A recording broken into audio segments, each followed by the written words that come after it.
Ladies and gentlemen, welcome to St. Helena's Catholic School in the Bronx, New York. That's right, the Boogie Down Bronx Invictus Pro Wrestling debuts at St. Helena's. I am the voice of Invictus Wrestling, Pete Rosado, as always, joined by my absolute favorite partner at the table, Alphonse Stevens. And Alphonse, what a show we have set up tonight here at St. Helena's. It's going to be a big show, Pete. We got a Climb for the Cloud briefcase holder is going to be crowned.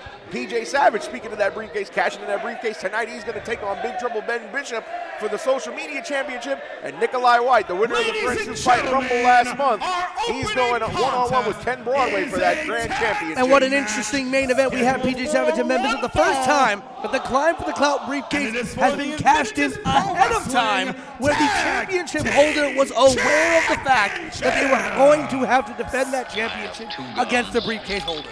PJ Savage said he's going to do it the honorable way, not attacking anybody from behind, but we're going to kick things off with Tag Team Championship action, Pete. Hired Gun Inc. coming to face off for the Tag Team Championship here at Invictus. Fight or Die said as Tag Team Champions, they want to run through the territories. They want the best tag team from all the different territories. To them, they beat everybody New York has to offer. They've already faced one of the best tag teams in the Philly scene, one of the best tag teams in the Jersey scene, and now taking on a tag team all the way from Central New York, a place that I call a second home as I went to college at Syracuse University. You see the orange on Brute Van Slyke here. I gotta ask you a question. You don't have any bail bonds out under your name. I do, not that I know of. Hired Gun Inc., two rough and tough guys, but they got a tall task because these two gentlemen, Dominic De Niro, Chris Barton, not easy guys to fight with, as Milk Chocolate could tell you. That's right, they won those tag team titles, and what a relentless chase for the tag team titles it was for Fight or Die. They won those tag titles in the Bronx in Invictus' first ever show at the Bronx, which we hosted at Bronxlandia, not too far away from where we are right now. They won those titles in the Bronx, have defended them in Ridgefield Park, New Jersey, also defending them here in the Bronx, and now here at St. Helena's. And listen, this venue right here, no stranger to Chris Barton and Dominic De Niro. As you know, both members of the We Are Wrestling roster as well, and We Are Wrestling, this their Bronx home base as well. So Barton and De Niro, not the first time they've been in this building, and know what it is to be under these lights. And you gotta be real tough to win a street fight in an old abandoned train station to win gold, which is what Barton and De Niro did. Is it me, or as time has gone on, Dominic De Niro just gets more and more sick and sadistic? Oh no, that's not just you, that's just a fact. Absolute fact. Though I will say his fashion sense is impeccable. Oh yeah, he's bringing back the Italian tracksuit. You know, I got an Averex tracksuit at home. Really? And that's way back in the day. I am waiting for the day to bring Averex back. You know, Dominic De Niro, the way he dresses with that tracksuit, he's like the guy that comes out of the pizza parlor. It's by Zon. Tony Soprano would be proud. You know what the other guy's name? Big Punan. Big Punan. IWTV, if you're a Sopranos fan, you're going to love it tonight. But Hired Gun Inc. here from the Central New York area to take on Fight or Die for those Invictus Tag Team Championships. And of course, Central New York, that's not New York City, that's upstate. Introducing That is upstate. first, the challengers. People forget about Central New York a Hailing lot. People from just think New York City is Tombstone, New York, at a total combined weight of 580 pounds, they are the team of the Last Outlaw, Garrett Holiday, and Big Iron Brute Van Slyke, Hired Gun Inc. And introducing their opponents, hailing from Brooklyn, New York, at a total combined weight of 490 pounds, they are the current reigning and defending defending Invictus Pro Wrestling Tag Team Champions, the team of the Bushwick Beast, Chris Big Boy Barton, and the Tracksuit Terror, Dominic De Niro, fight or die! Did they just call Dominic De Niro the Tracksuit Terror? That they did. Oh my goodness. Good night, Saint of War. Hello, Tracksuit Terror. You know, I'm going to be very afraid to go to my local pizza parlor and order garlic nuts. There we go. There's the prize, the Invictus Tag Titles. Of course, Fight or Die, the second champions in that title's lineage.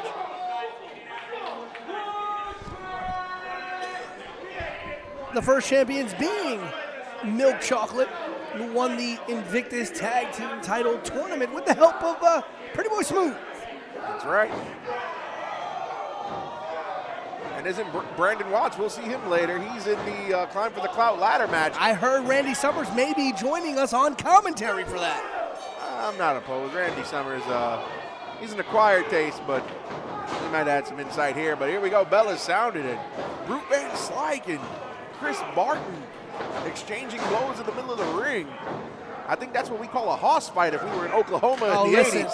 You know, Chris Barton loves this. He has always talked about wanting to go up against some of the biggest and the baddest, wanting to be considered a hoss himself. And now in there with one of the biggest and the baddest. Again, Brute Van Slyke has made a name for himself up in the central and upstate New York area, Syracuse, Rochester, Albany, all those different areas and territories in northern New York, central New York.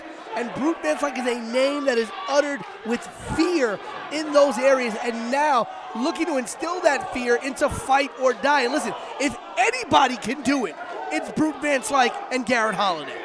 Garrett Holiday on the receiving end of a jaw-jacking from Dominic De Niro. Forearms aplenty. These two going back and forth. But I got to bring your attention. Chris Barton is absolutely laid out on the floor. When was the last time you saw a competitor manhandle and power Chris Barton down like that? Not that I can recall. A huge chop from Garrett Holiday. Now De Niro. And Garrett Holiday dropping De Niro onto the ring apron here. Dominic De Niro, I don't know how much more damage he can absorb. His health history as of late, he's had documented knee problems, lower back problems. But that attests to the fight or die lifestyle. These guys, no matter how much pain they absorb, they just keep going. And you know what's interesting? You know, you hear it all the time, right? The apron's what? The hardest part of the ring. Yep. But let me just bring your attention, this ring in particular. Most rings usually about 5 or so feet tall. This is a much smaller ring, much lower to the ground, which means the steel edges of the ring have a lot less give to them. Tonight, the hardest part of the ring is that much harder on this ring in this building. Ladies and gentlemen, Ring Science with Peter Rosado. For those of you watching at home who wonder how a wrestling ring is constructed, it is not a bed. No, not at all. Trust me on that. I remember I took my first bump ever and saw stars after, and I didn't even hit my head. And Barton, huge scoop slam on Garrett Holiday. I would like to see him try that on Brute Van Slyke, that's for sure. He might not be able to do it. A Thez press falling backward onto the opponent. I've never seen that before. Interesting double team maneuver there by De Niro and Barton. And they are really bringing some unorthodox fighting styles. And here comes the big man. Here comes Brute Van Slyke. Talked to him earlier tonight. He said, I care about 2 things tonight. I care about winning the Invictus Tag Team Championships and then go getting a beer and some steaks. Beer and steaks doesn't sound bad. How many steaks you think Brute can eat in one sitting? Probably 3. And we're talking like T-bones. But here in the Bronx, you get bistec con, how do you say rice in Arroz. Arroz, there you go. Arroz con vite. There you go. For all our non-Spanish speaking fans on IWTV, we're talking about white rice and steak. Throw a over easy egg on the top of that steak. Oh, listen. I love my share of Spanish food, but Brute Van Slyke. He put a little extra English on those strikes there, that's for sure. He did, and Brute Van Slyke, that's a big boy. And very rare, going back to your previous point, very rare do you see a competitor bigger than Chris Barton in a match. And look at this here, those shots. Right to Barton. And the way that he delivers those shots, you don't know if he's going for a forearm shot or a punch. That's true. Oh no, Barton trying to get Brute Van Slyke off his feet. That's a tough task. Brute fighting off there. Huge headbutt from the big man. And a kick for Dominic De Niro for his troubles. Listen, Dom's a pit bull, but I think Dom should know better than trying to get in the ring and fight Brute. When the powerhouse of your team in Chris Barton is himself getting manhandled by a guy the size of Brute Van Slyke, you kind of let the rabid dog keep the leash a little bit. You don't run in and make mistakes, because that's how you lose your tag team championship. Brute Van Slyke tagging in a Garrett Holiday. We've seen more tag team cohesion in Fight or Die, but it's Hired Gun Inc. that have the advantage. They've been way more physical in this match, and very rare do you see Fight or Die fight from underneath.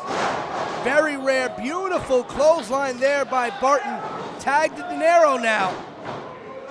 De Niro's lucky it's Garrett Holiday in there and not Brute Van Slyke. And I have never seen Chris Barton walk out of the ring needing a breather as much as I just did right now. Yeah, all the energy he spent from dealing with Van Slyke and Holiday. Slams him face first into the mat here. Looks like going for a rolling crucifix there. Beautiful pinning combination by De Niro. Oh, Holiday just dumped De Niro. And in the wrong corner there, and a clubbing blow to the back of the head by Brute Van Slyke. Brute Van Slyke, that's a big man, so you know his blows hurt harder than the average man's. And flying right across the back of the head was Van Slyke. And now Barton jaw jacket with referee Nick Shin. I really don't think you want to do that and leave De Niro out there alone. The last thing you want to do is give Hired Gun Inc. another advantage. They've already got the strength and power advantage. And understand this about Hired Gun Inc. Hired Gun Inc. stood out to Invictus Management in a field of over 500 plus professional wrestlers at a super camp, a scouting super camp in Toms River, New Jersey. And it was Hired Gun Inc. of all of the tag teams that were there that day. And I was there that day as well, scouting for We Are Wrestling. But of all the teams that were there, this team, Hired Gun and Garrett Holiday and Brute Van Slyke, stood out to Invictus Management so much that they knew they were going to come in and bring them to Invictus. And sometimes that's how you got to get noticed, by taking these outside opportunities and going to these camps and showcases. You never know who you're going to come across and who you may make an impression on.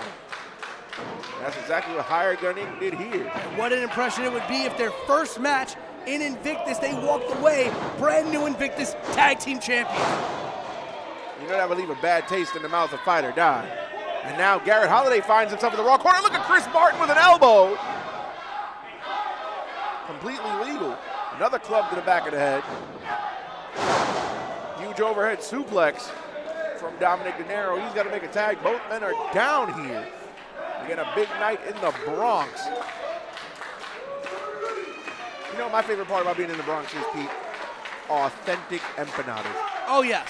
Authentic empanadas, and the concession scene here at St. Helena's hooking us up with all the good burgers and chicken wings and empanadas you can get your hands on. And now the big men at it again, and Barton cutting Van Slyke off at the pass. And this thing is going to get physical, like a fight at the Sizzler in front of the buffet table. And going for that Saito, but just cannot get Brute Van Slyke off of his feet. I think he needs to have another approach, because the power advantage is just not there for Barton. And Zaguri. And it, oh no, Barton, oh! Took the big man off his feet. Will that be all? And Brute Van Slyke kicks out at the last second. I am still in shock at the fact that Barton was able to get, not only able to get Brute Van Slyke up, but a full rotation on that Saito suplex.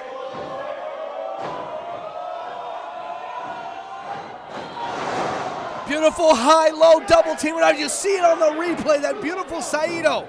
Helped off by the Enzuigiri, covered by Dom.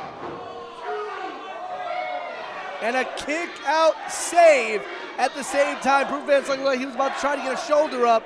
And Garrett Holiday saving the match for Hired Gun Inc. But again, this was very interesting about Barton there.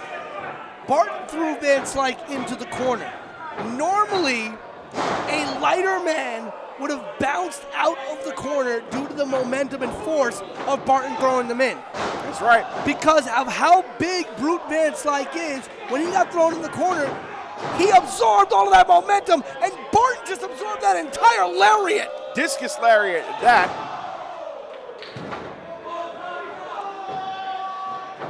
Van Slyke now swing and a miss. Did De Niro just try a flying head scissors on Brute Van Slyke? I think he did, and I think he tried to get him into that submission maneuver, but couldn't really bring the big man down. And Brute fighting out of this. Brute Van Slyke, an absolute force of nature here tonight, Alphonse. And Van Slyke, a powerful man to the fact that De Niro's going for a choke, trying to wear him down. I think that's actually a sound strategy. And look, he's got him. He's got him on the ground. That's the redrum. And he choked out Brute Van Slyke with his own arm, as he's done to so many others in the past. Ladies and gentlemen, here are And I don't care how big you are, when your oxygen is cut off, you're going to tap every time. And in fact, the fact that Brute Van Slyke is as big and powerful as he is, so much more air and oxygen needed to sustain Brute Van Slyke, and once that got cut off, the smaller breaths weren't going to be able to keep him moving. Nope, not at all.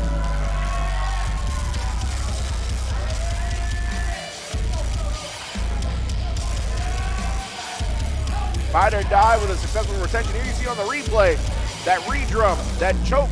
De Niro is a sick man. He uses his opponent's own arm to choke him. But whatever works, right, Pete? 100%. You got to do whatever it takes to win the tag. Listen, when you are the tag team champion, when you are any champion, you have the champion's advantage. You have to get beat. But at the end of the day, when you have guys like Barton and De Niro who are going to go out there and call out the best, they're going to have to find different ways to defeat the opponents they're going to run up against. Because listen, there were multiple times in tonight's match where I thought we would see brand new Invictus Tag Team Champions. De Niro and Barton found a way. But at what point does that luck run out? When you challenge the best, when you come for the throne, you best not miss. And the hope is De Niro and Barton continue to not miss because they haven't yet. But one has to wonder, who steps up next for the Invictus Tag Team Champions? You think the team that beats them is a team that's more physical than them, as I could imagine.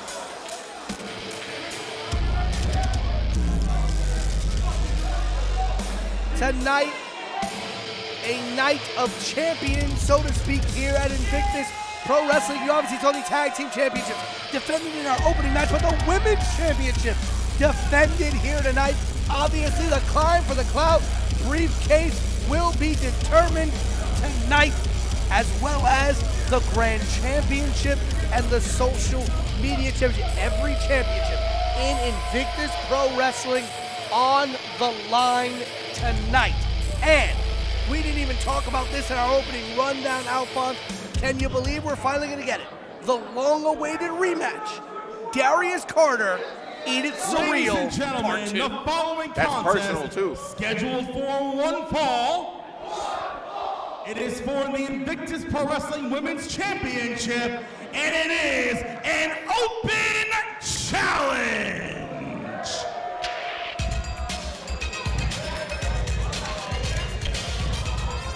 And here she is, Clara Carreras, the reigning Invictus Women's Championship.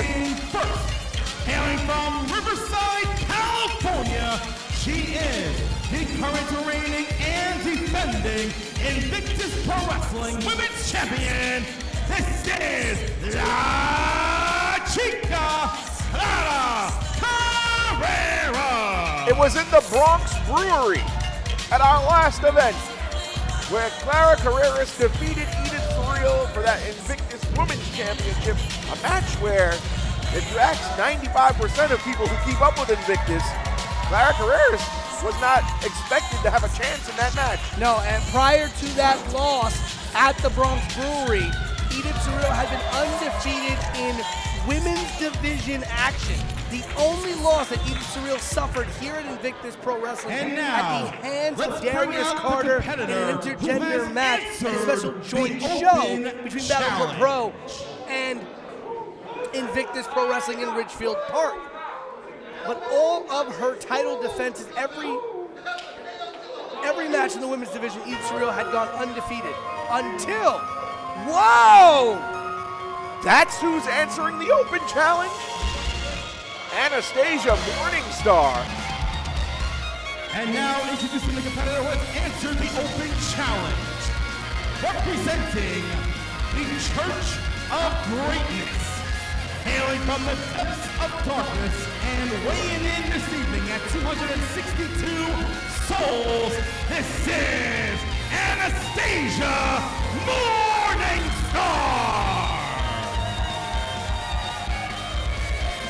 Anastasia Morningstar and IWTV, you know exactly who this is. They have been a star Wrestling Open. of Wrestling Open. In fact, just this past Thursday, 24 hours ago, going up against the notorious Mimi in Worcester. And now an opportunity to face off for the Invictus Women's Championship. And conspicuous by his absence, the leader of the Church of Greatness, Brother Greatness himself. Some say Brother Greatness is running a cult. The Church of Greatness isn't really a church. But Anastasia Morningstar, this is their debut here. In No, Invictus. it is not actually, No. Alphonse. Let me take you back to the very first Invictus show. Anastasia Morningstar was on that show, but it has been almost 3 years since Anastasia Morningstar has been in an Invictus ring. So tonight might as well be almost like a re-debut for Anastasia. But what a re-debut it is in a place they call home here in the Bronx. Anastasia Morningstar, as we said recently at Wrestling Open, facing off against the notorious Mimi, has made quite a name for themselves at Beyond Wrestling and the Wrestling Open. Morningstar has improved vastly in the ring over the years. Definitely has, in fact, a trainer at a school here in the Bronx, World Extreme Wrestling. Clara Carreras taking the fight to Morningstar. And I apologize for the historical inaccuracy. That happens. It happens. You know, that's Invictus pre-Alphonse. Clara diving to the outside, and she is going to have to come up with every trick in the book. And Clara Carreras, it was a hard-fought victory over Edith Surreal when she won the Invictus Women's Championship. A lot of people saying that it was a fluke, of course. The music of Darius Carter played, distracting Edith Surreal, and Clara Carreras hammering away. Clara Carreras, the smaller of the two. Morningstar, the stronger of the two. Clara doing everything she can to bring the fight to Anastasia. Anastasia with a side step. Oh, and gravity never loses as Morningstar just planted Clara face first in the turnbuckle. Morningstar in control now. Oh, and a slap right to the back. And that's got a sting. And these fans here in the Bronx calling for one more time.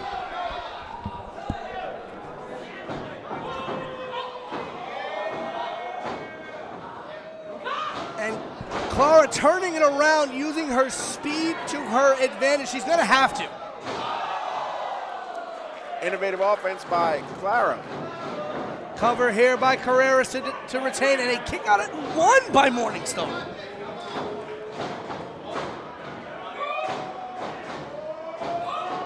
Oh! Clara Carreras went for a bulldog takeover there, a reversal, and Anastasia Morningstar just used their immense power to just completely take that away from Clara. I apologize. Stumble of the words there on IWTV.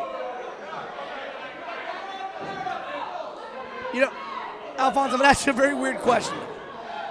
So, as you can see, the very beautiful iconography all over the gear and placement on Anastasia Morningstar. Yep, that's right. And we heard, as Ryan Peterson said, where they are from.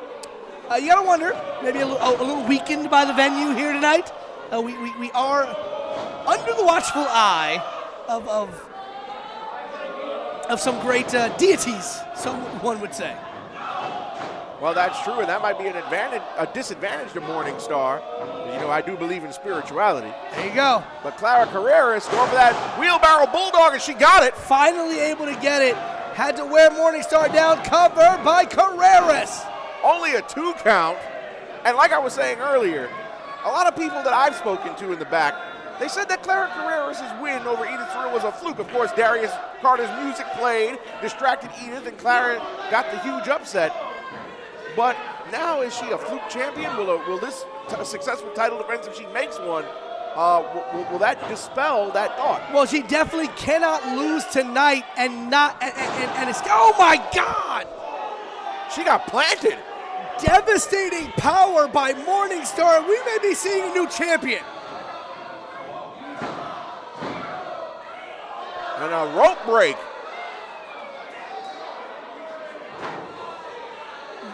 Clara Carreras grabs the ropes there to break the pin of Morningstar. I legitimately thought we were going to see a brand new champion there after Morningstar just absolutely planted Carreras. Now Morningstar with Clara over her shoulder, But puts her on the top rope. To your point, Clara Carreras needs this match more than anything.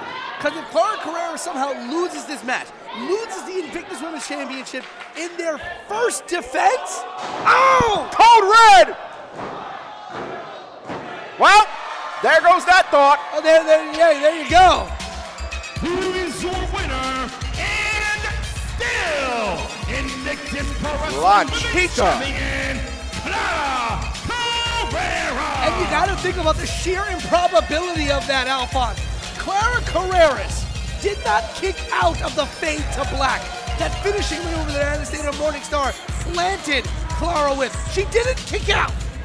She grabbed The rope. bottom rope. And then we see the replay, fighting for her life on that top rope, and then she goes and leaps on Anastasia for the Code Red to put them away here in this matchup.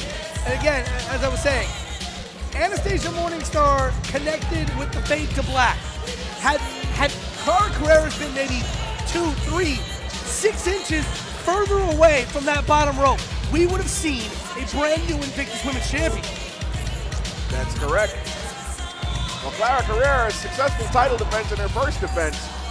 By the way, she must be a Laker fan. Possibly. Yes, a very successful title defense. And look at that in the front row. GG for the win. The Knuckleheads podcast.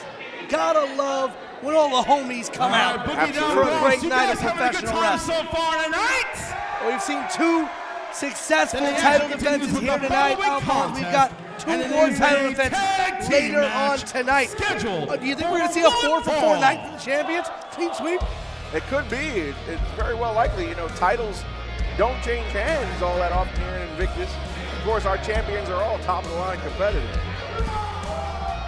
Now here comes Victorium, BRG, and Lucas Chase. Introducing first, weighing in at a total combined weight of 420 pounds, they are the team of Lucas Chase and the victorious BRG Brett Ryan Gosling, collectively known as Victorium.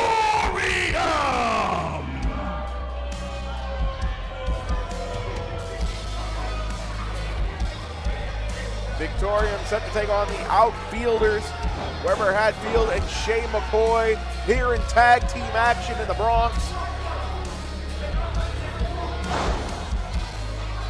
BRG, Lucas Chase, a formidable tag team here. Weber Hatfield and Shay McCoy. I am just so excited that Ryan Gosling is here. I mean, never did I think I would get to see a Hollywood star like Ryan Gosling perform in live. Pete, that's not Ryan Gosling, that's BRG. Yes, Brett Ryan Gosling. Wait, do I have the wrong Ryan Gosling? You have the wrong Ryan Gosling. God damn.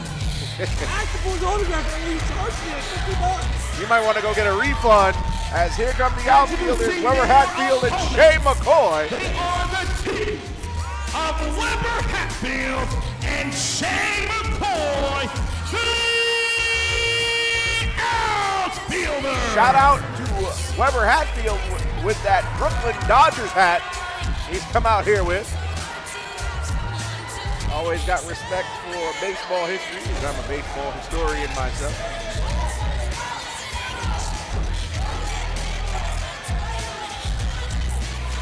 The outfielders taking on Victorium here.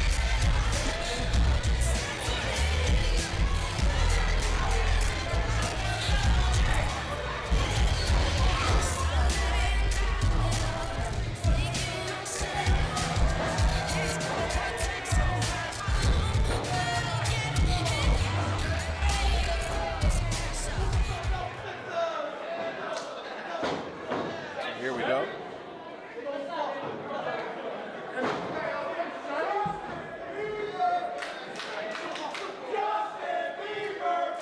Chance of Justin Bieber directed at BRG. I don't see the resemblance other than blonde hair, but I'm not going to dispute anybody here in the Bronx.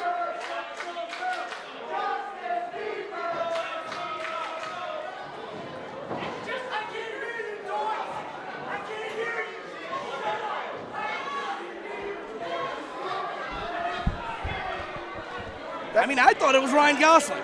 You think it's Ryan Gosling? The fans here in the Bronx think it's Justin Bieber? But whoever we think it is, we know who the outfielders are. And we know one half of Victorium. We've seen Lucas Chase here at Invictus before. First time ever for Brett Ryan Gosling and the tag team of Victorium. Shay McCoy and Weber Hatfield, the outfielders. Quite the challenge for the outfielders tonight. Well, the outfielders, we've seen them here in Invictus before, both in singles competition and in tag team competition. Yes. Tenacious fighters. Formidable tag team indeed. Incredible tag team, incredible singles competitors as well.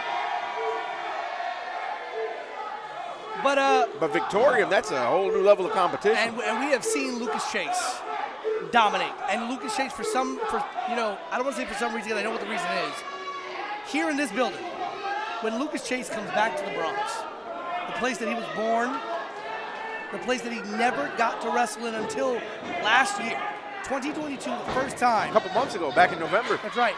First time Lucas Chase ever was able to wrestle here in his home borough.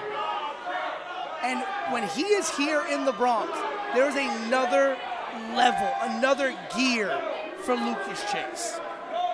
And it is a vicious gear at that.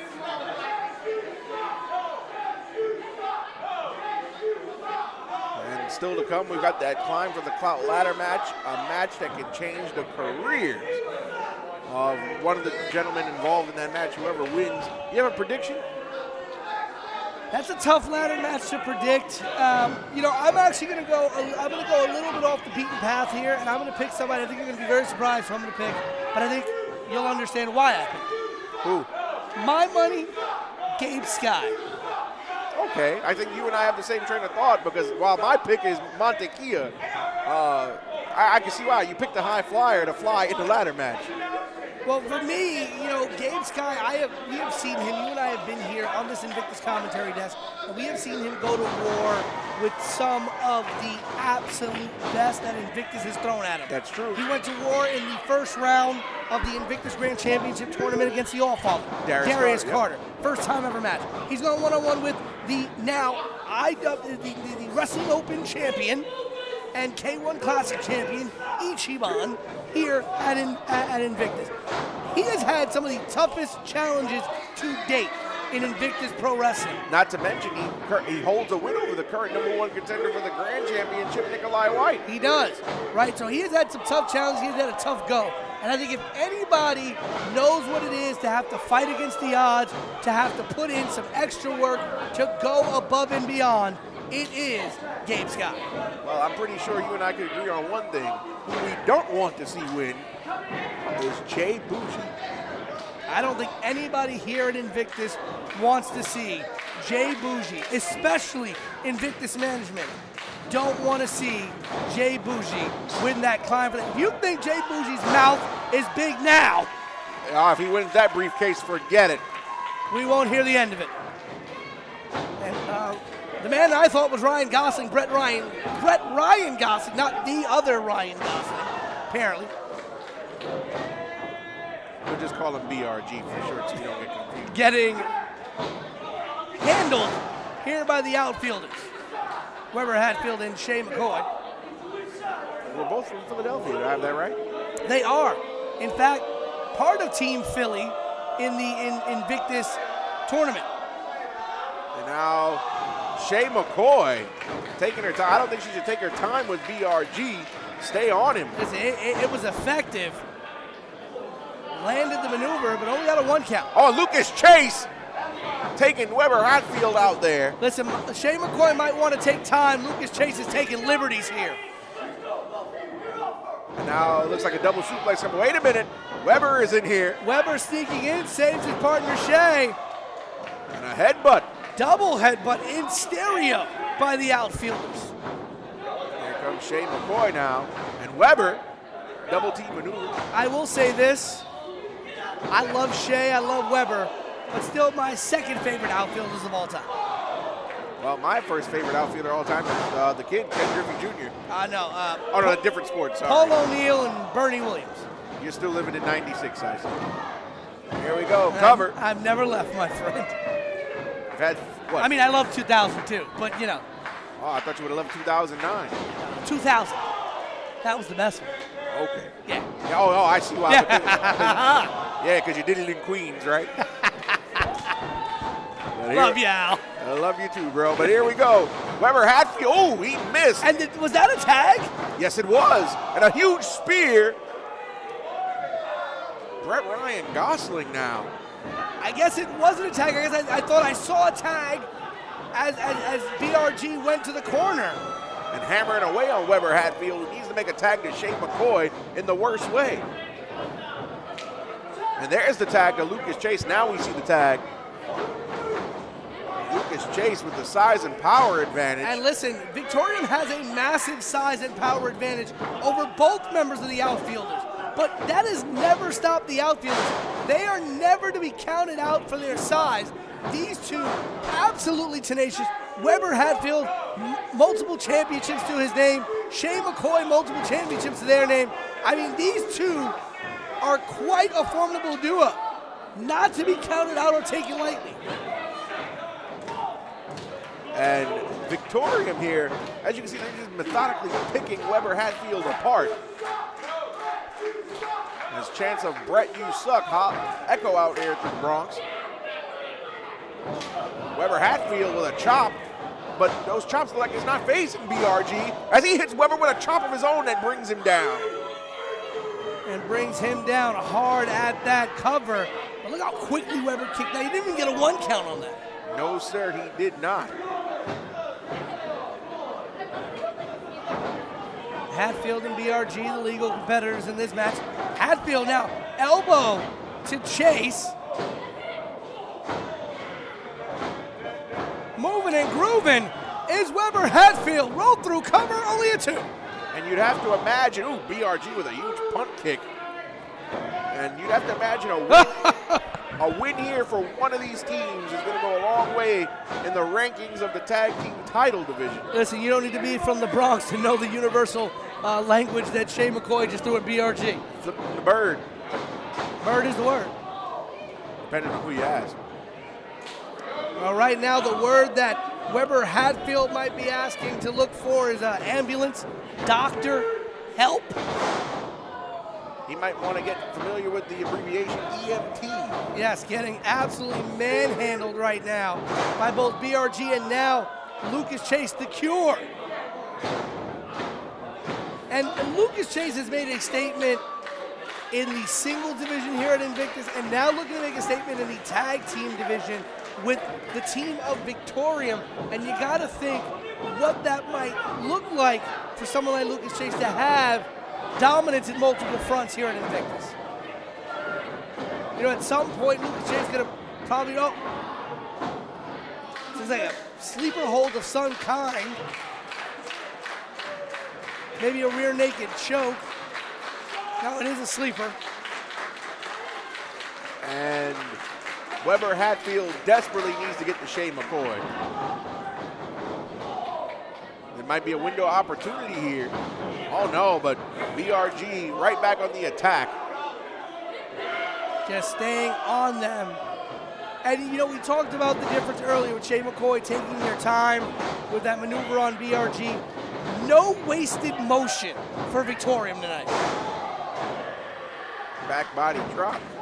And Lucas Chase is in with a tag. That is absolutely beautiful. Listen, you don't gotta like Lucas and BRG, but that was absolutely smart tag team wrestling.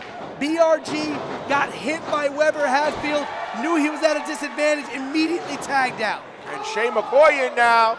Shoulder first in the ring post by Lucas Chase. BRG went to fly. He got caught in the midsection on the way down. Quick thinking by by Shay, I apologize. Did not realize at first that BRG was the legal competitor.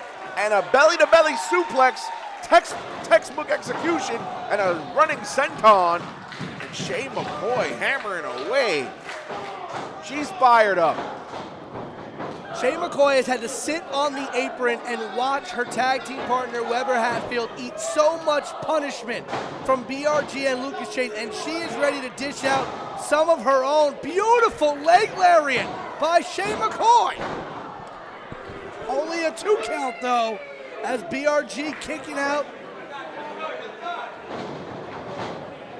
And here's Lucas Chase looking to be an equalizer, but easy come, easy go.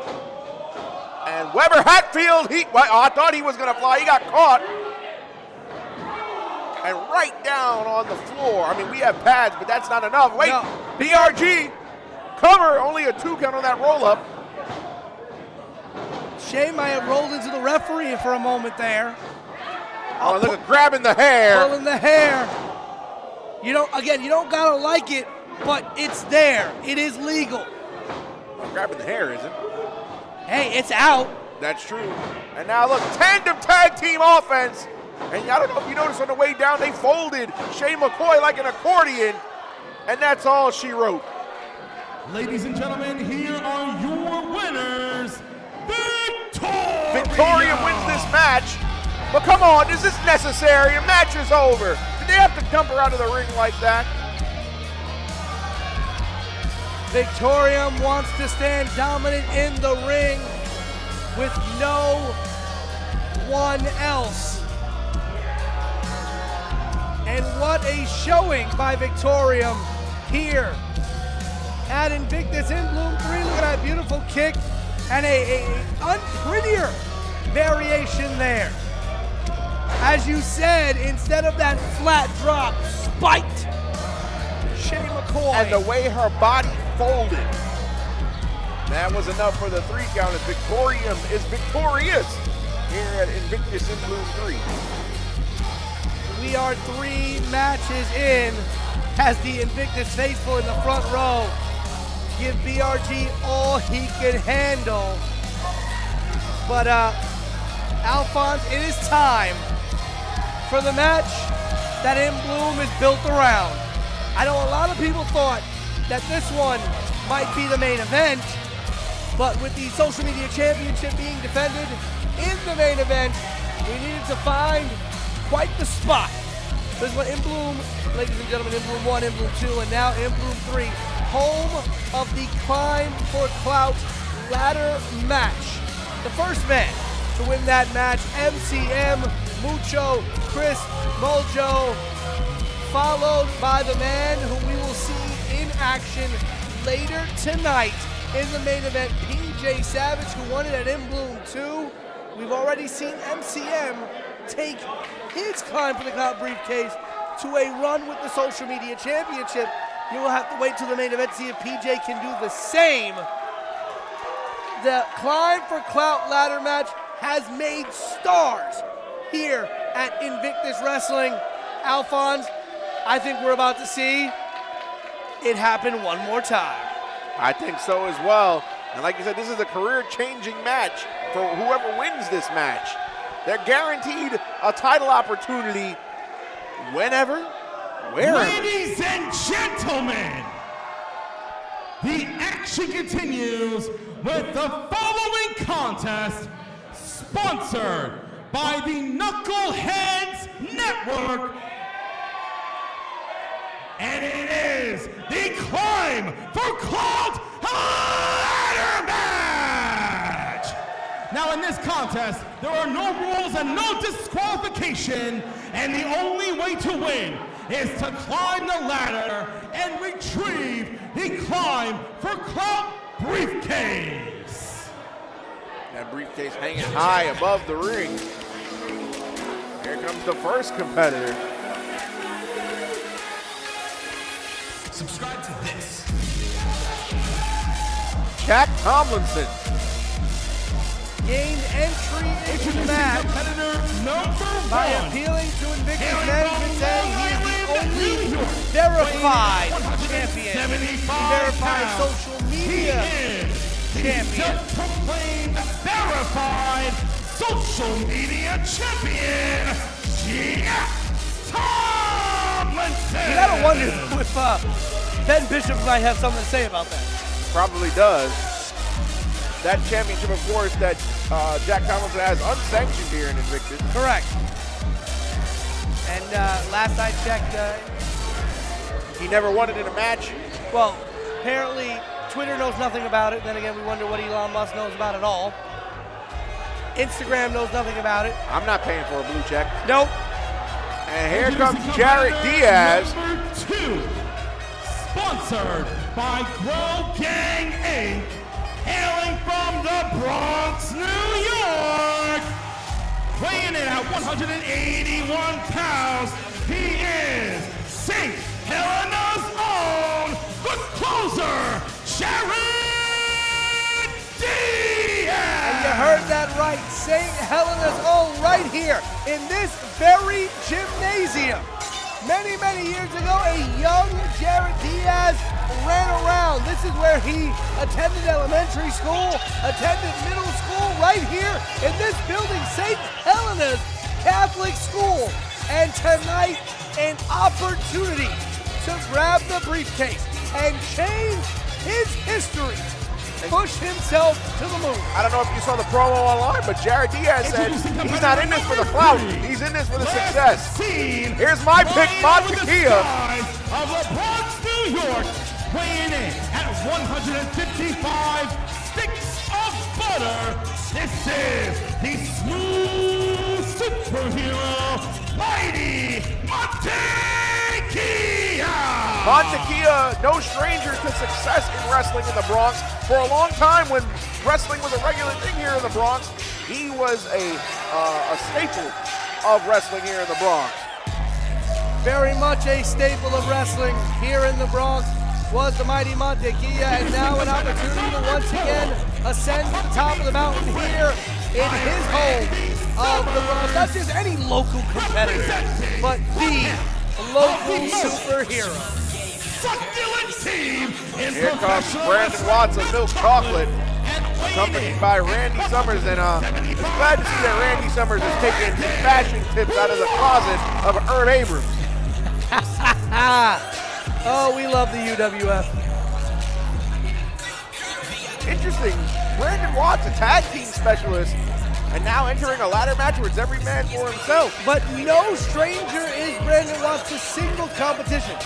I'll bring you back a couple of years ago. Many people may not know this, right?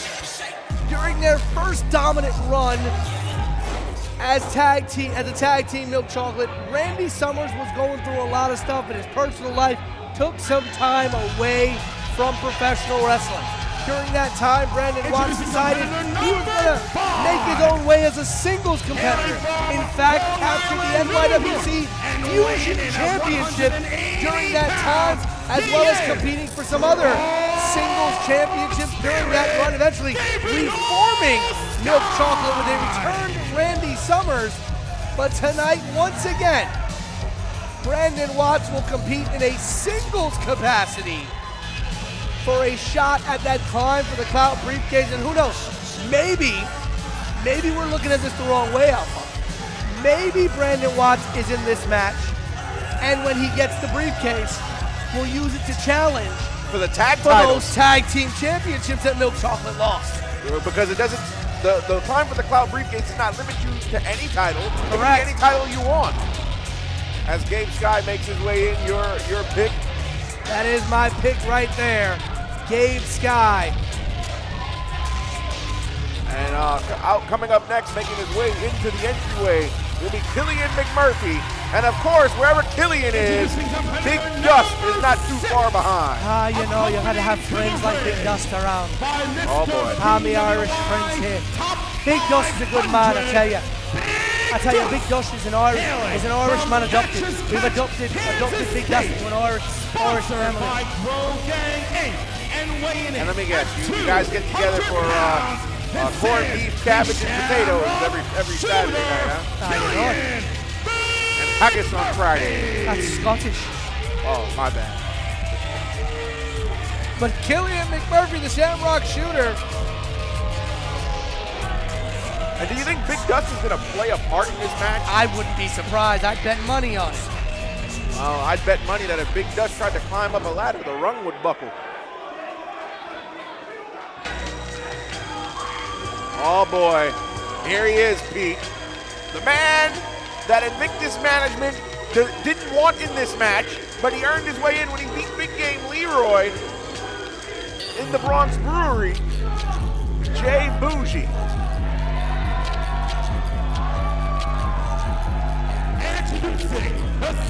It was last year in this same Climb for the Clout ladder match where Jay Bougie could have won it, but instead he gave the briefcase to PJ Savage.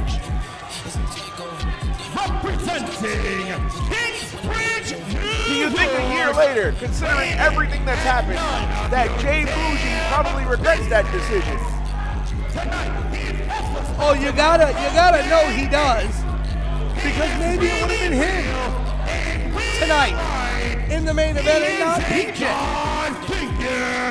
he is the true Again, Jay Bougie got into this match by winning the cheat code match with Big Game Leroy. By the way, Big Game Leroy, if you're watching this, we wish you all the best. Of course, Big Game Leroy suffering a torn ACL last month. Our thoughts are with him as he recovers. And more than just my thoughts, you can see, you know, Alphon, you know one of my biggest things, not only the blazers that I wear to commentary, but also the pins that I wear on my blazers, always representing something very special. And I, in fact, am wearing the Big Game Leroy Nintendo Switch pin. My thoughts and prayers go out to Leroy as he recovers from this torn ACL. We cannot wait to have Big Game Leroy back, not only in Invictus, but in all the different companies that Big Game Leroy was a part of. Leroy, we miss you and we're thinking of you, buddy. But here we go, Climb for the Clout ladder match. Somebody's gonna be a #1 contender to get a shot at any title, anytime, anywhere. Who will it be amongst these gentlemen? Bell has sounded, and Killian McMurphy slid out of the ring.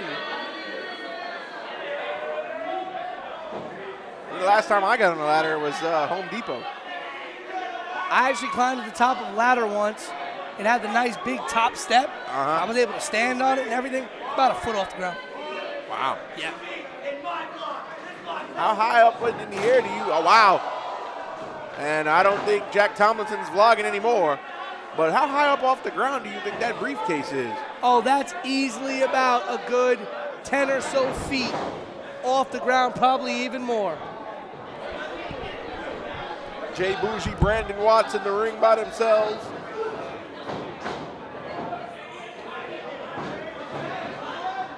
And they're now looking to fight each other. Montekia has got a ladder on the outside. And the struggle for the ladder begins. That was early.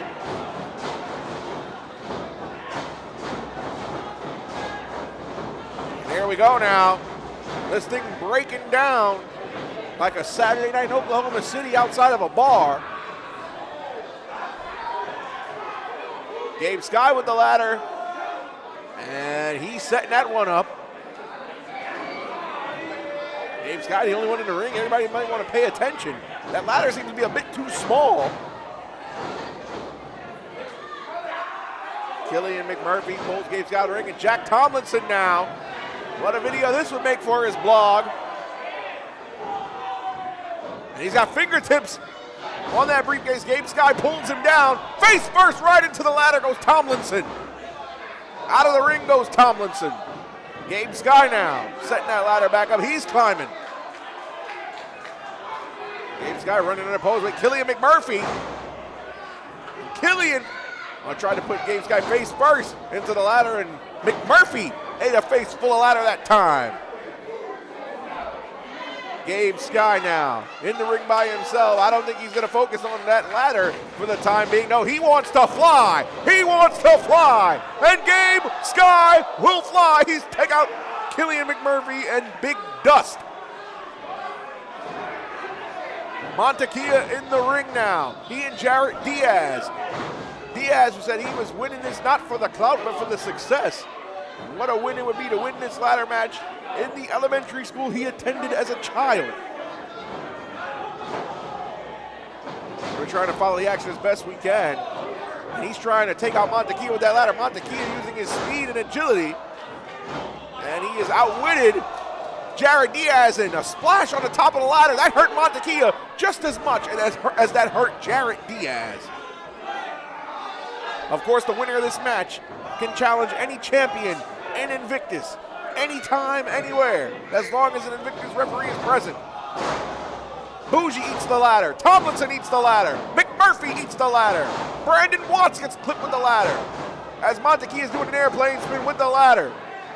Randy Summers even ate the ladder. He's not even in the match. Bougie again eating the ladder.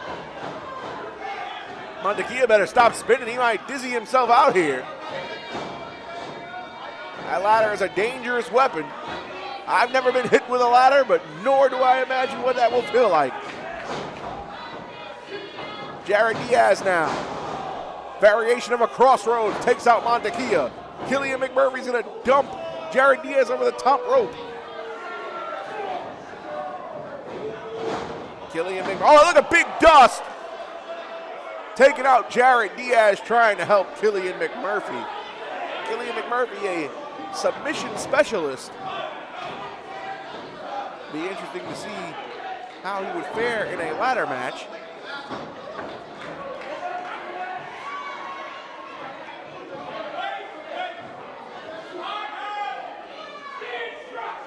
And now Big Dust in the ring. What is he going to do? Put McMurphy on his shoulders? McMurphy having trouble opening the ladder. Is that an instruction manual for the ladder? Who needs an instruction manual to open a ladder? You can tell they've never walked into a Lowe's or a Home Depot in life. And Gabe Sky, double drop kick right into the ladder, taking out Big Dust and Killian McMurphy. And if you need an instruction manual to open a ladder, something is absolutely wrong. Double stomp from Tomlinson and Bougie to Gabe Sky. If I was Tomlinson, I wouldn't trust Jay Bougie. A stomp to Jared Diaz. Tomlinson with a stomp of his own to Montekia. If I was either of these men, I wouldn't trust the other. Oh, of course, and Tomlinson trying to take out Bougie. Bougie tried to take out Tomlinson with the stomps of their own. No avail. Oh, being taken out by Milk Chocolate. Randy Summers is not in this match, but this is not against the rules. No disqualification in a ladder match. Randy Summers finally takes off that ugly sweater. Milk Chocolate going to town on Jack Tomlinson. Tomlinson now on the shoulders of Summers. Bicycle kick. And on the way down, Summers plants Tomlinson face first.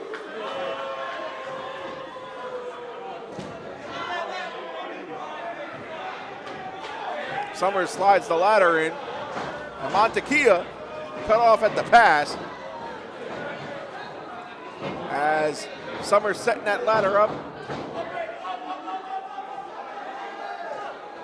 You're a big man when you come out here in a ladder match with some backup, and Brandon Watts climbing that ladder now.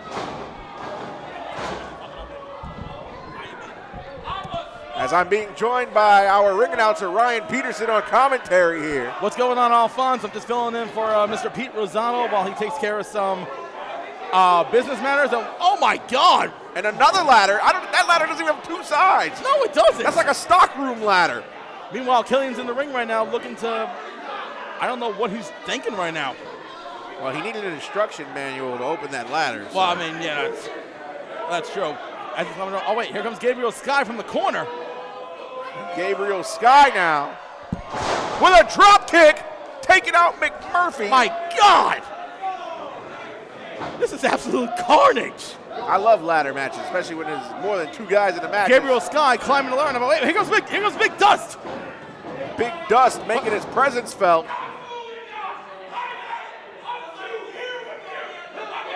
Oh, a dime. Oh, wait. Tries to throw a nice little.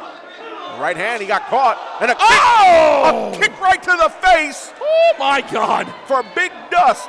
As Gabriel Sky climbs the ladder. Oh, wait, there comes Bougie.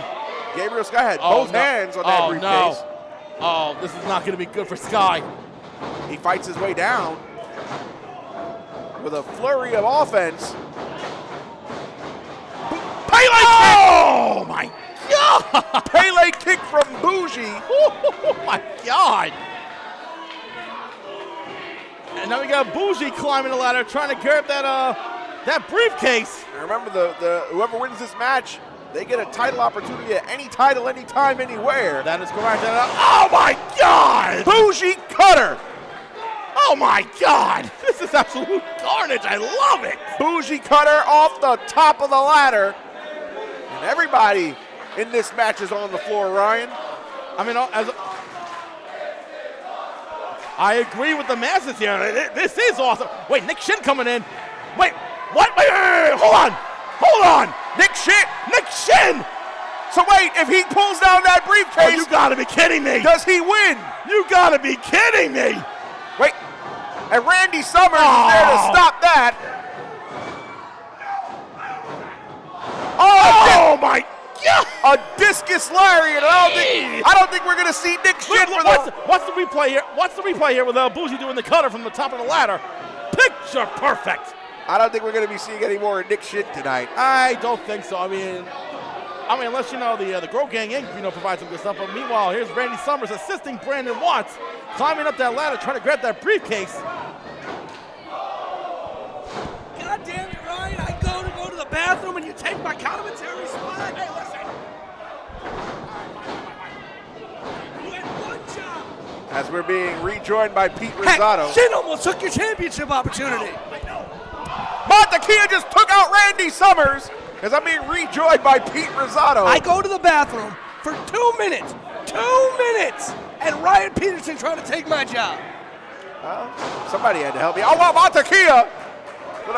His version was Slumdog Millionaire. Don't worry, I was watching on IWTV while I was in the bathroom. That was Ryan's commentary. It was all right, not too bad. Not like me and you, but not too bad. He's like the Byron Saxton. And Montekia setting that ladder up in a precarious position, going up to the top with a ladder in his way and a ladder behind him. Precarious situation here, and Jarrett, what the hell is Jarrett Diaz doing? Jarrett Diaz, he just pushed Montekia into a senton on Brandon Watts. And now both of them are down. Monte and Watts down. Did you see that? A turnaround frog splash over the ladder. The amount of rotation out of Jared Diaz in midair, that was absolutely incredible. And you hear it from the Invictus faithful here in St. Helena's Church, and it definitely is holy something. The hang time he got. Jared Diaz not even known as a high flyer. And speaking of high flyers, here's Gabe Sky. Running kick to the face. Here we go. With that Street Fighter And look at this again in our IWTV picture-in-picture replay as Jared Diaz pushing Montequilla off the top. And look at this here, the beautiful rotation on that splash. That was a thing of beauty right there. I hope somebody gift that. And now Killian McMurphy in control.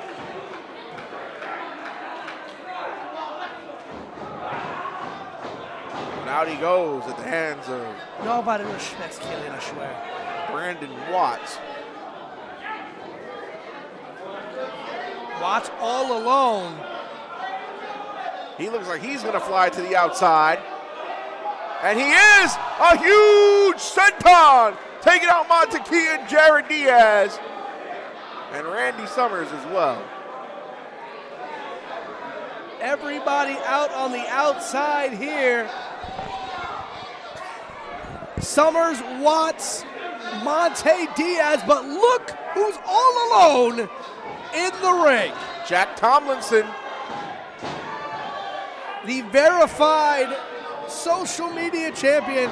As we see Brandon Watts fly in the picture-in-picture replay. Man, if Tomlinson wins this match, I guess we're gonna have to watch his blog. Wait, Bougie coming out of nowhere. with the stomp. I was about to say conspicuous by his absence here. Wait a minute. Wait, that's Nick. That's part of the ownership here in Invictus. And once again, Invictus ownership putting their personal feelings in the way and trying to get involved in another Jay Bougie match. But wait, Face is here, and he's choking out Nick. He's choking out Nick. That's one of the owners of this company, goddammit. And you had to know that Face was going to be somewhere. And here came Nick Goutman, putting his hands on Jay Bougie and now catching a receipt courtesy of Face and those ring ropes tied around his wrist. Nick Goutman might have a crushed larynx. He might need medical assistance here. And wait a minute, they got that stockroom-like ladder that Jared Diaz introduced into this match. And Face is gonna hold it. That ladder is taller. Oh no, no, no. Bougie won the match.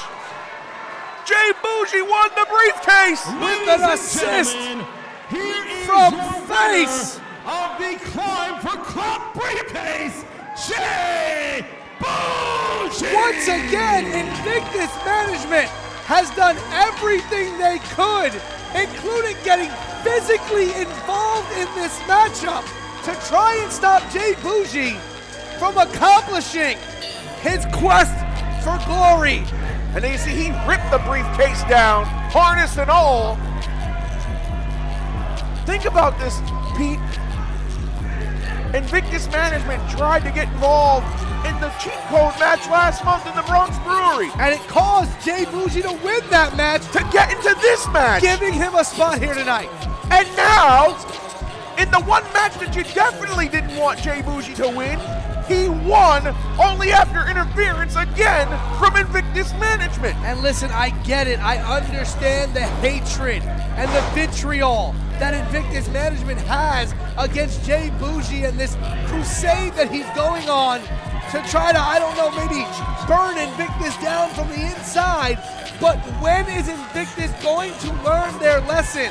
They have gotten, as you said, physically involved in not one, but two matches, and each time it has led to the exact opposite of what you wanted.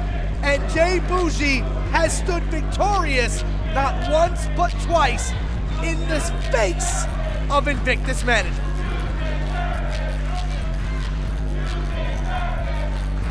Jay Bougie now gets a title shot of his choosing, anytime, anywhere. Anytime, anywhere. Hell, he could even cash that in tomorrow if he wanted to. He could cash it in not even at an Invictus show. He could go somewhere else where an Invictus champion is on the card and challenge for a championship. But you gotta wonder, the same thing we asked about PJ Savage when he had his to cash in with the introduction of the Grand Championship. Is Jay Bougie gonna go after the Grand Champion or the social media champion? He and Face can even go after the tag team titles. Possibly. Ladies and gentlemen, IWTV, we're gonna go to an intermission. We'll be back with the second half. Ladies and gentlemen, we are back here at Invictus in Bloomsbury Ladies live and on gentlemen, IWTV. We are back from intermission. We'll let Ryan Peterson take it away. The action continues with the following contest, sponsored by Dakota Podcast. It is a triple threat match scheduled for one fall.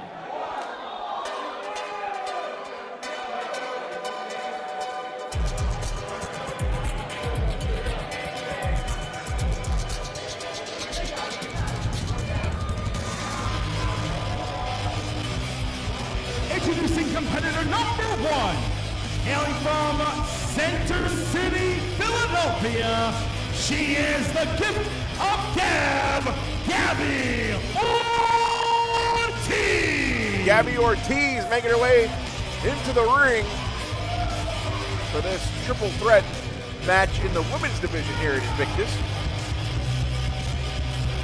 As I'm being rejoined by the voice of a generation and my good friend, and he's a Yankee fan, Pete Rosado. You know, I watched Invictus co-owner Nick Goutman get taken out by EMTs during the intermission. Sad situation. Could barely get a word out. Could Nick after being choked out. Introducing competitor face. number two, hailing from Philadelphia, Pennsylvania. We'll keep everybody updated on Wrestling's Ray of Sunshine. the condition of co-owner Nick Goutman as the night goes on if we get any updates.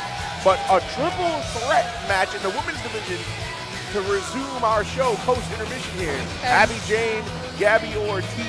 Listen, if you thought that Drew Van Slyke and Garrett Holiday versus Fight or Die was hard hitting, if you thought you saw some hard shots in the Climb for the Clout ladder match, ladies and gentlemen of the IWTV universe, we are about to see things get litty. Ruthless Lala. Respectfully. Yes, Ruthless Lala, who's no stranger to this building, by the way. None at all.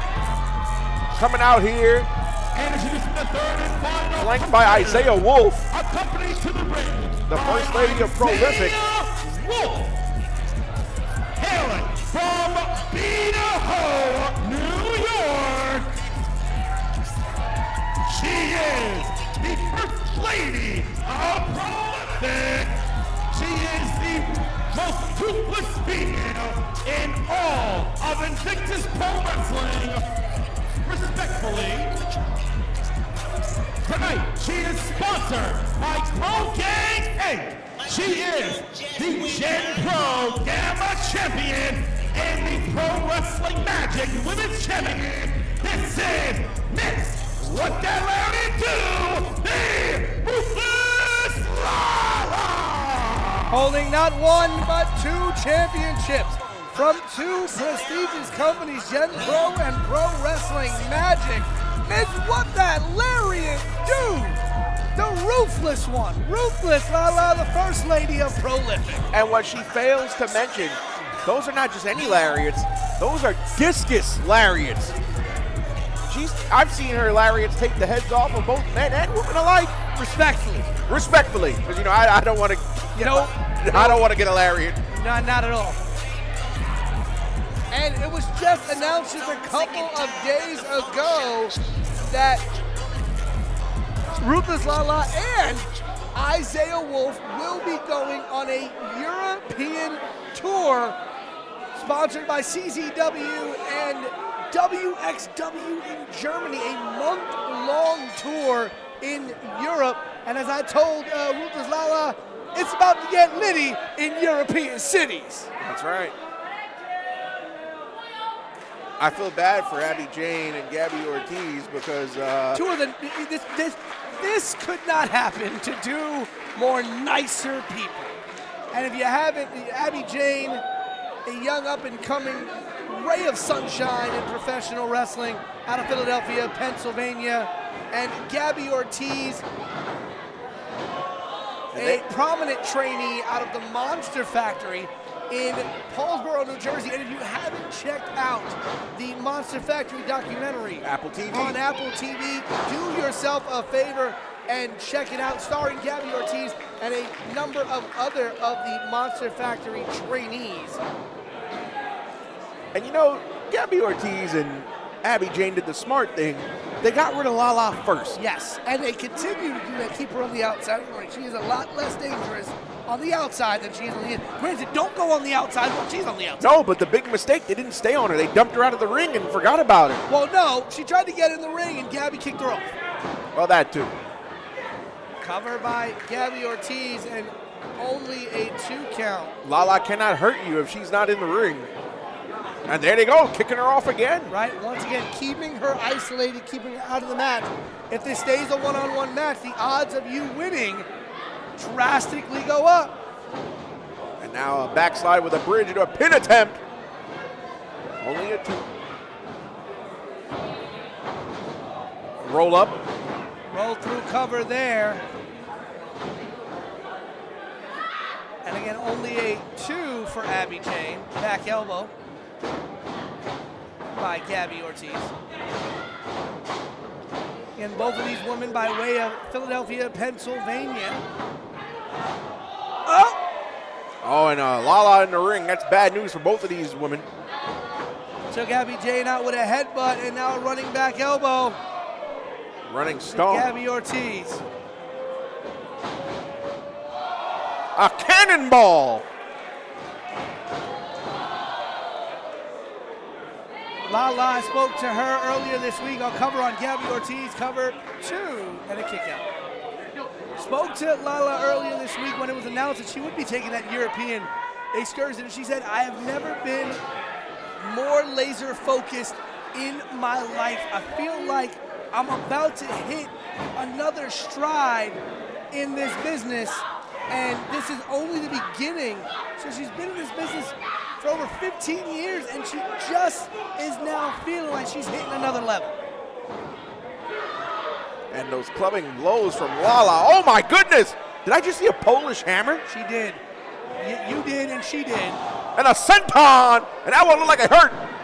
Cover on Abby Jane, and Gabby Ortiz breaking it up. The dynamics of a triple threat match, very interesting, right? You gotta always keep your head on a swivel because you don't have one opponent to worry about. You have 2.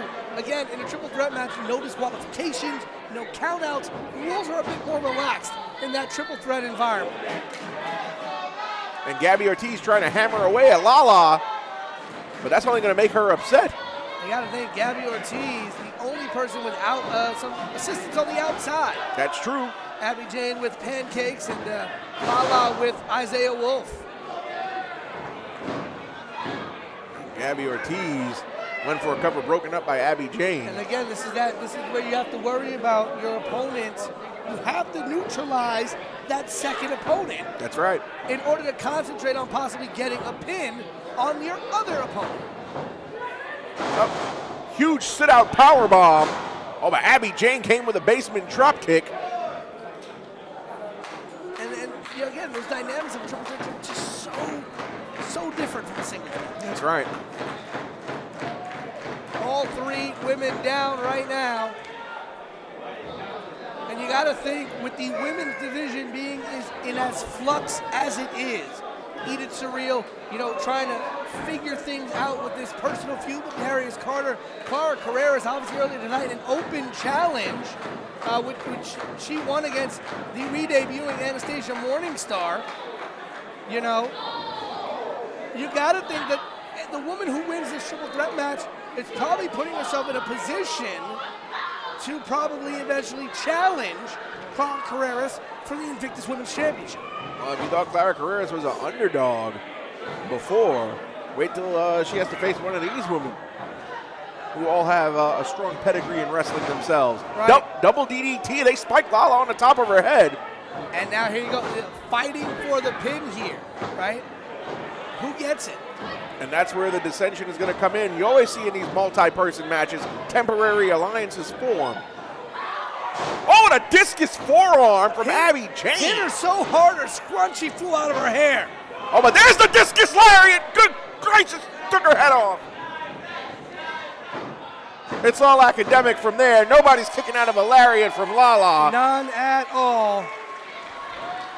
Ladies and gentlemen, Imagine if Clara has to here is your wrestle winner, Lala. The Ruthless Lala. She might be saying la la la in the ambulance on the way to the emergency room.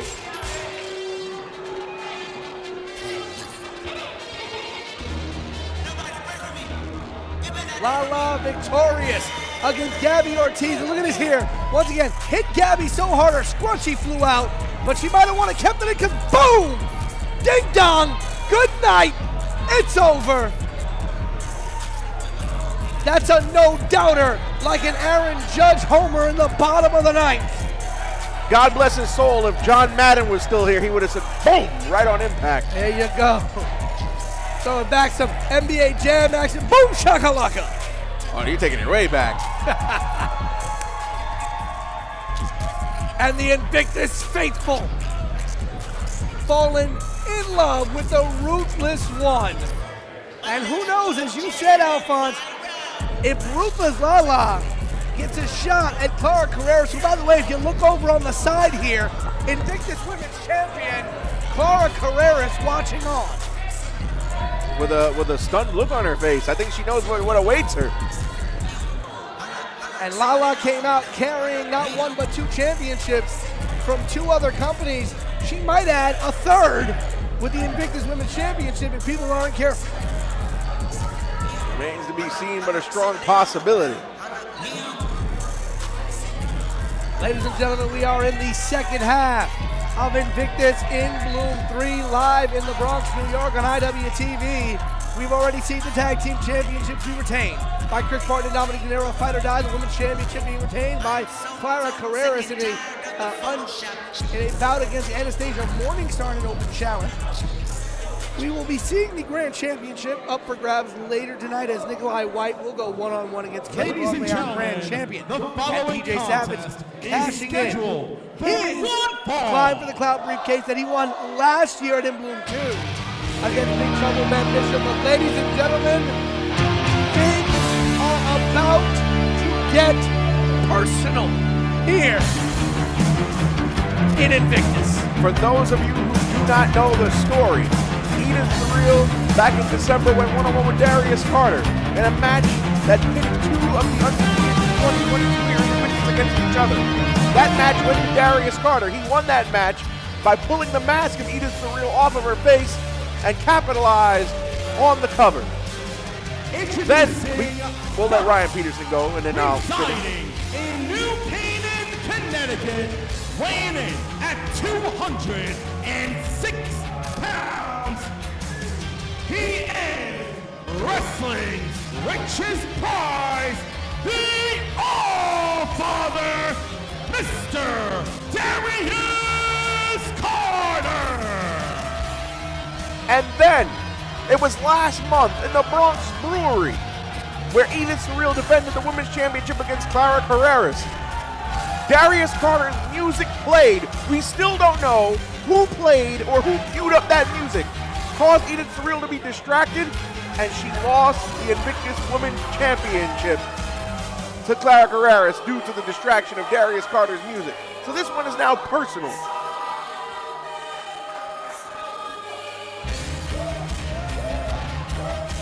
Now, Darius Carter was not at the Bronx Brewery. He was not. For our last Invictus event, but as you said, his music inexplicably played, which caused Edith Surreal to lose her women's championship, which prior to then, she had never been defeated by any challenger for her women's championship.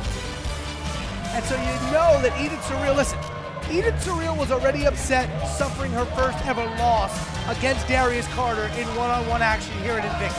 Whether it was against a female competitor, a non-binary competitor, a male competitor, a gender non-conforming competitor, it doesn't matter. Anybody. At the end of the day, Edith Surreal took her first L at the hands of Darius Carter. So you know Edith was already upset about that. But to add salt into the wound, Darius Carter's music is the sole reason that you can point to as to why you lost your women's championship. Yeah, because Edith Surreal was in full control of that match. Nobody expected Clara Carreras to win that match. And listen, at the end of the day, all congratulations to Clara Carreras for putting the nail in it and getting the 1, 2, 3. At the end of the day, you got to do your job to do that. But Edith Surreal, you know, has got so much bubbling under the surface right now walking into this match against Darius Carter. And all that to say, I really do hope Edith Surreal is able to keep those emotions in check in this match, because you know Darius Carter, if he senses an opening, is going to go right for it. Oh, he's going to take it.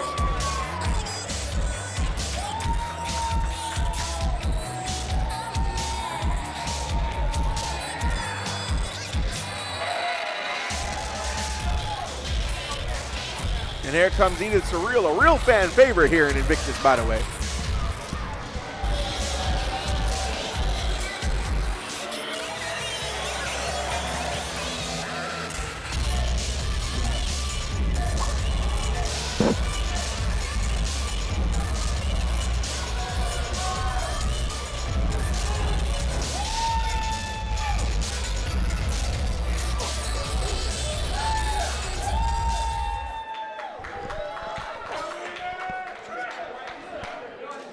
Edith Surreal, Darius Carter here.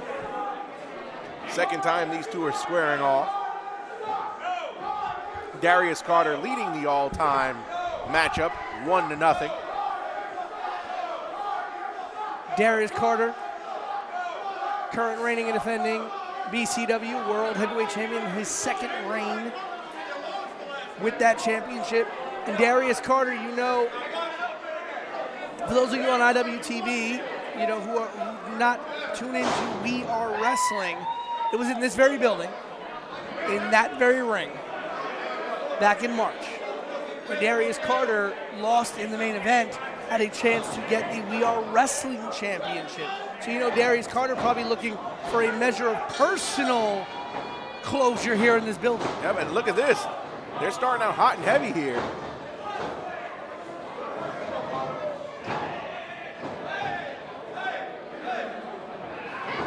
Starting out on the mat here, and normally you would say a bad decision to kind of grapple with someone like Darius Carter, but when you're Edith Surreal, you know, Edith is probably one of the best grapplers and technicians in the game.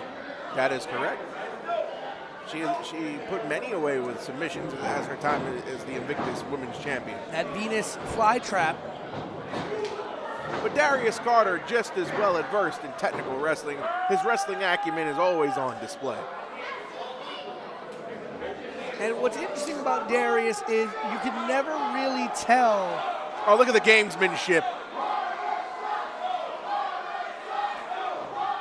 Mocking the ephemeral queen. But you got to give a lot of credit to Edith. She is keeping her emotions in check right now. She is. Not letting herself get overwhelmed, not letting herself get sucked in to Darius Carter's game. And let's not forget, Darius Carter is the master of underhanded tactics. He never saw a shortcut he wouldn't take.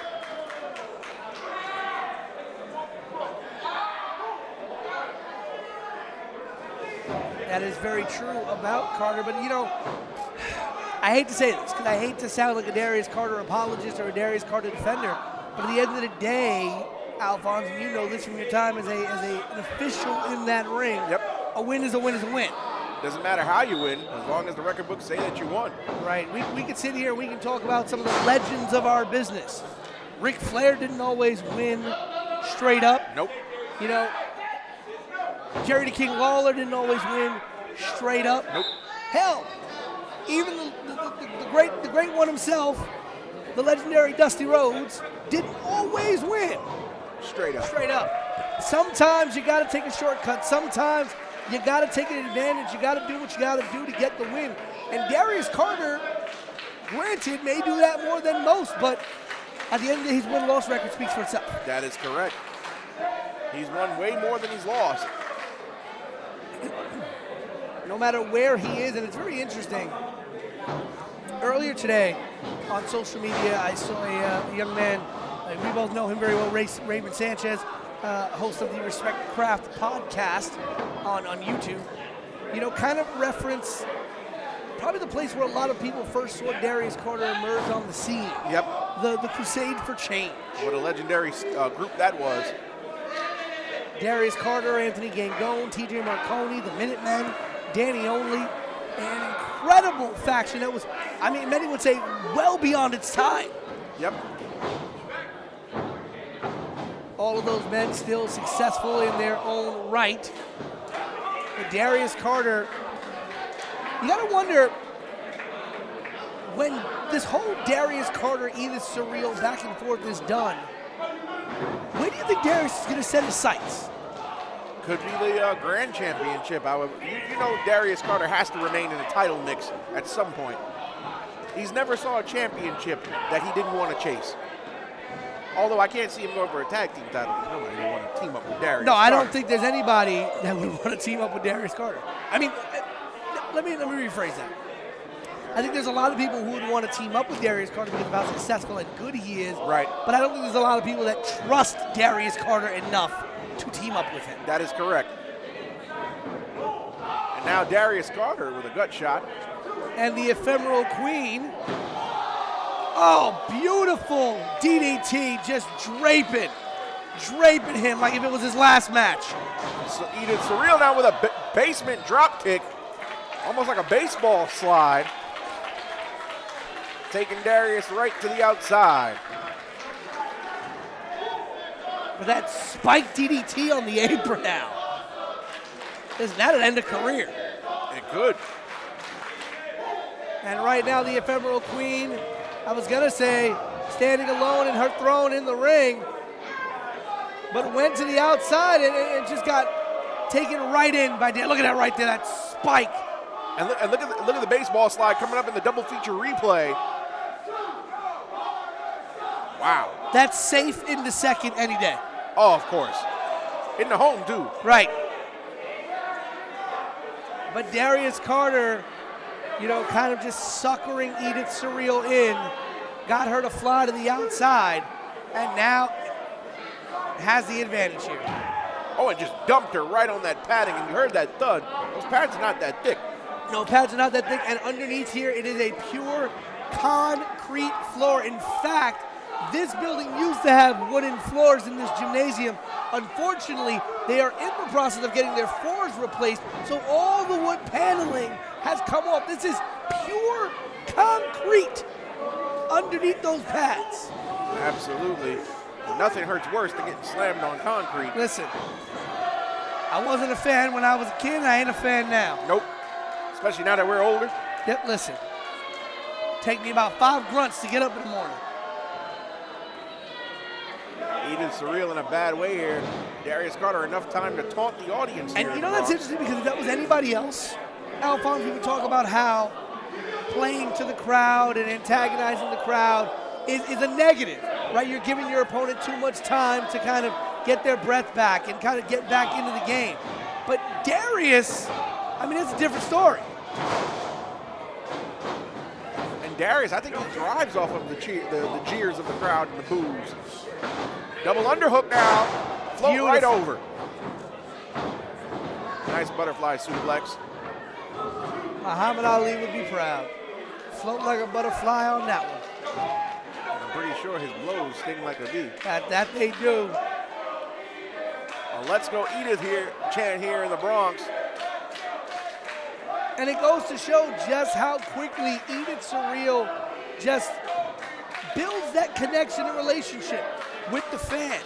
Because again, ladies and gentlemen, this is Invictus's first show here in this particular venue in the Bronx. That is right. Many of these fans here tonight, first time Invictus fans. Wow. Invictus is a great product. Put on a great show No, here. great show. We have a lot of returning fans, a lot of regular fans, but a good number of fans I spoke to coming in the door earlier tonight, first time Invictus fans. Darius Carter stalking his prey. Darius Carter, you talked about you think Darius Carter gets some energy from the jeers of the crowd. I believe Darius Carter finds motivation and finds solace in the stalking of his opponent. Oh, now the blows from Edith Surreal. That chest has got to be red of Darius Carter. Oh, was that a throat thrust?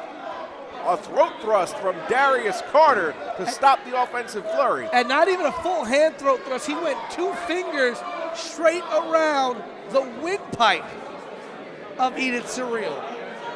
Too deep.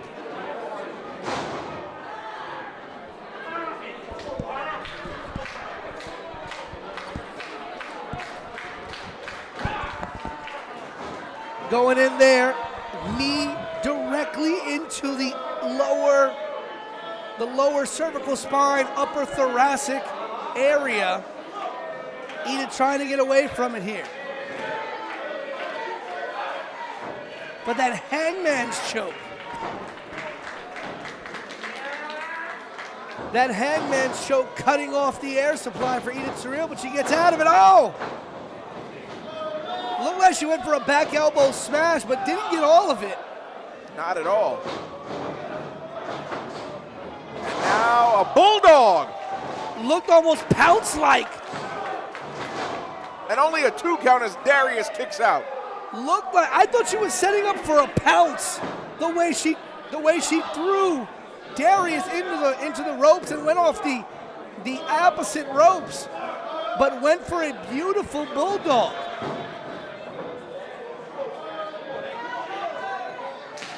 Oh, what a chop, and Edith Surreal is laying those chops in. Knife edge chops at that.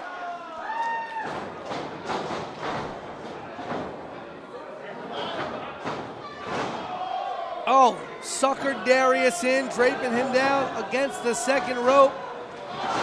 Edith, beautiful hesitation drop kick to the back of Carter.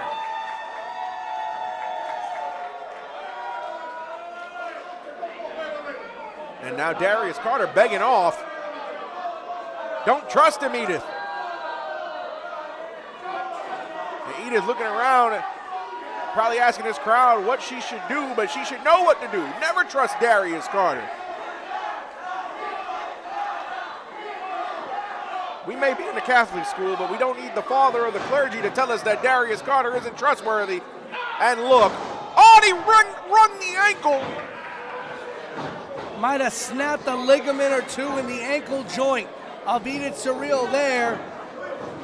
And again, listen, Edith didn't trust him. She went right for that kick. But she gave Darius enough time so that he could think about what he wanted to do.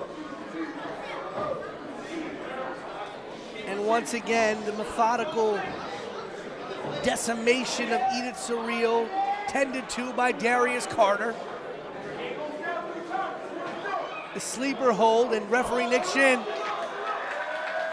And you got to think, Edith Surreal already lost to Darius Carter once.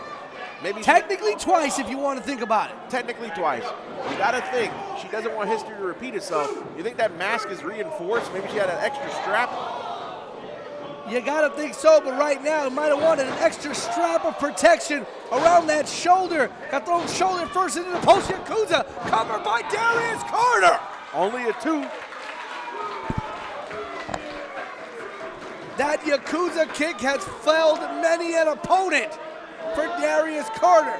But Edith Surreal finding the wherewithal, finding the gumption somewhere deep down inside to kick out at 2. But you got to worry about the damage to that right shoulder. It got thrown into that post with such force. Absolutely. Edith Surreal has got to be worn out in some aspect as we see the replay from this. Look at this Yakuza here, this kick Yakuza. Boom! right across the face. Just washed across. And did you notice how her neck turned? And look, I want to point out something there that you might have seen at the very end, really quickly. Darius Carter. Oh, wait. Wait, this is like an abdominal stretch mixed with another submission hold. Darius Carter, he's in a precarious position. Oh, he's powering out. Into the roll-up pin, 1, 2. Only a 2. Edith Surreal countered a royal sweep attempt by Darius Carter into that submission maneuver. Incredible. Going for a suplex, brainbuster. And turned to midair. Darius Carter looks like dead weight right now. And maybe sandbagging Edith, playing dead, probably bought him an extra second to kick out. I was going to say just that.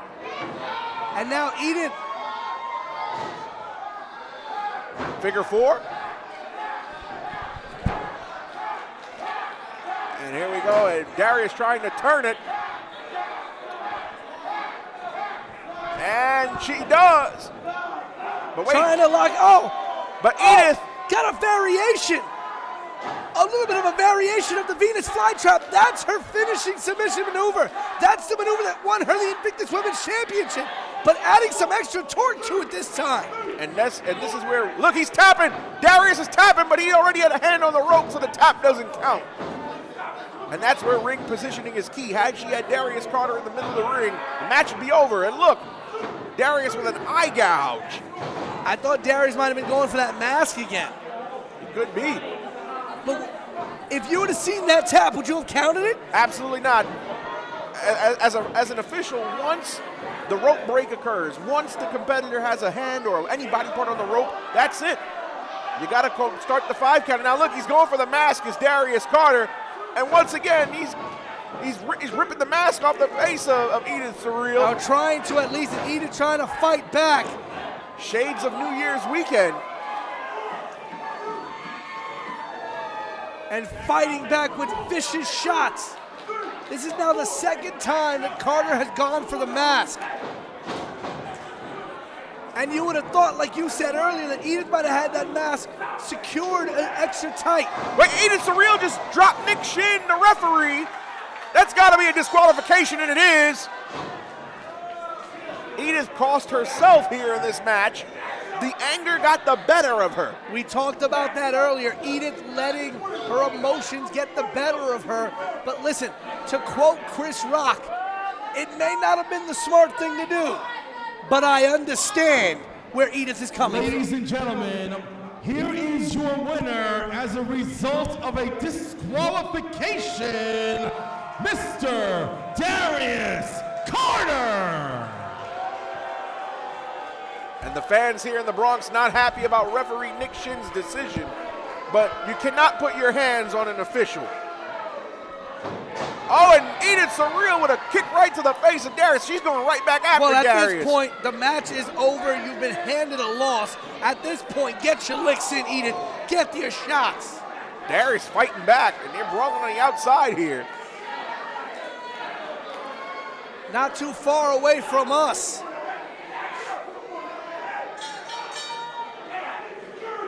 Nick Shin calling for security, and here comes the security force to break this up.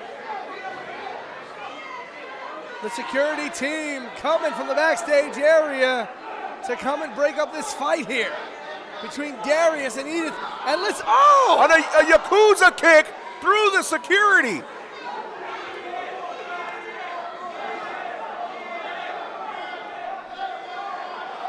Oh, they're still going at it out here. Edith is not going to stop. Edith is going to go right after Darius. And a huge let them fight chant here in the Bronx.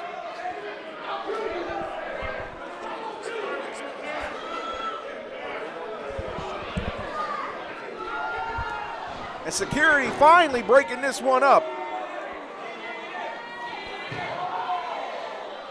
And I don't think we've seen the last of Edith Surreal and Darius Carter. No, this is not over by a long shot. Edith Surreal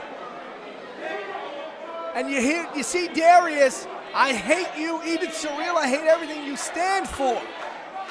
Well, Edith Surreal may have the upper hand right now, but she's down lifetime to Darius Carter, 0-2. You might say 0-3 is Darius the reason why Edith feels she was robbed of that women's championship. But again, at the end of the day, like we spoke about in the beginning of this match, Alphonse, Edith Surreal letting her emotions get the better of her, the ephemeral queen, put her hands on senior official Nick Shin, as you said, that'd be a disqualification anyway. Right, and Darius Carter made a motion like he wanted to take Edith's mask off.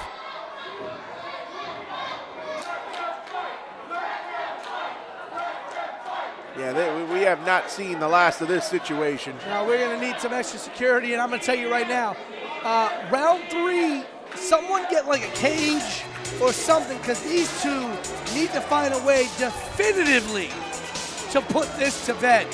Ladies and gentlemen, it has been a wild, rocking night here in the Bronx at St. Helena's, but we still have 2 huge title matches here tonight.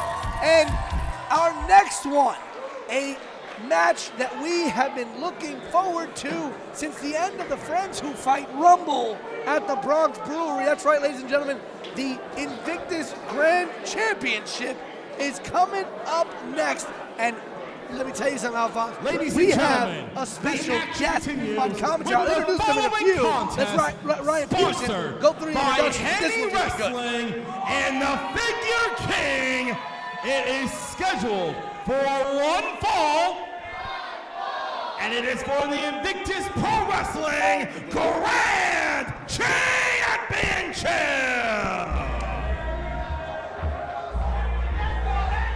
And as we said, the Invictus Grand Championship is now going to be decided as the Renaissance.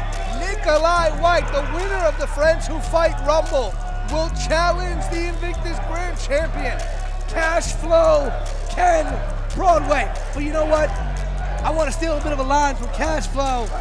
If it don't make dollars, it don't make sense. But you know what makes a lot of sense in indie wrestling in New York, Alphonse? What is that? It makes sense that Henny Wrestling is front row and center at independent wrestling shows in New York. And if you haven't checked out Henny Wrestling on Instagram and TikTok, you are missing out on some of the greatest pro wrestling content you're gonna find. And ladies and gentlemen, I am proud to announce that we are now joined by Henny Wrestling himself for this Grand Championship match. Henny, how the hell are you doing, buddy? I'm doing well. Hope all is well with everyone watching at home.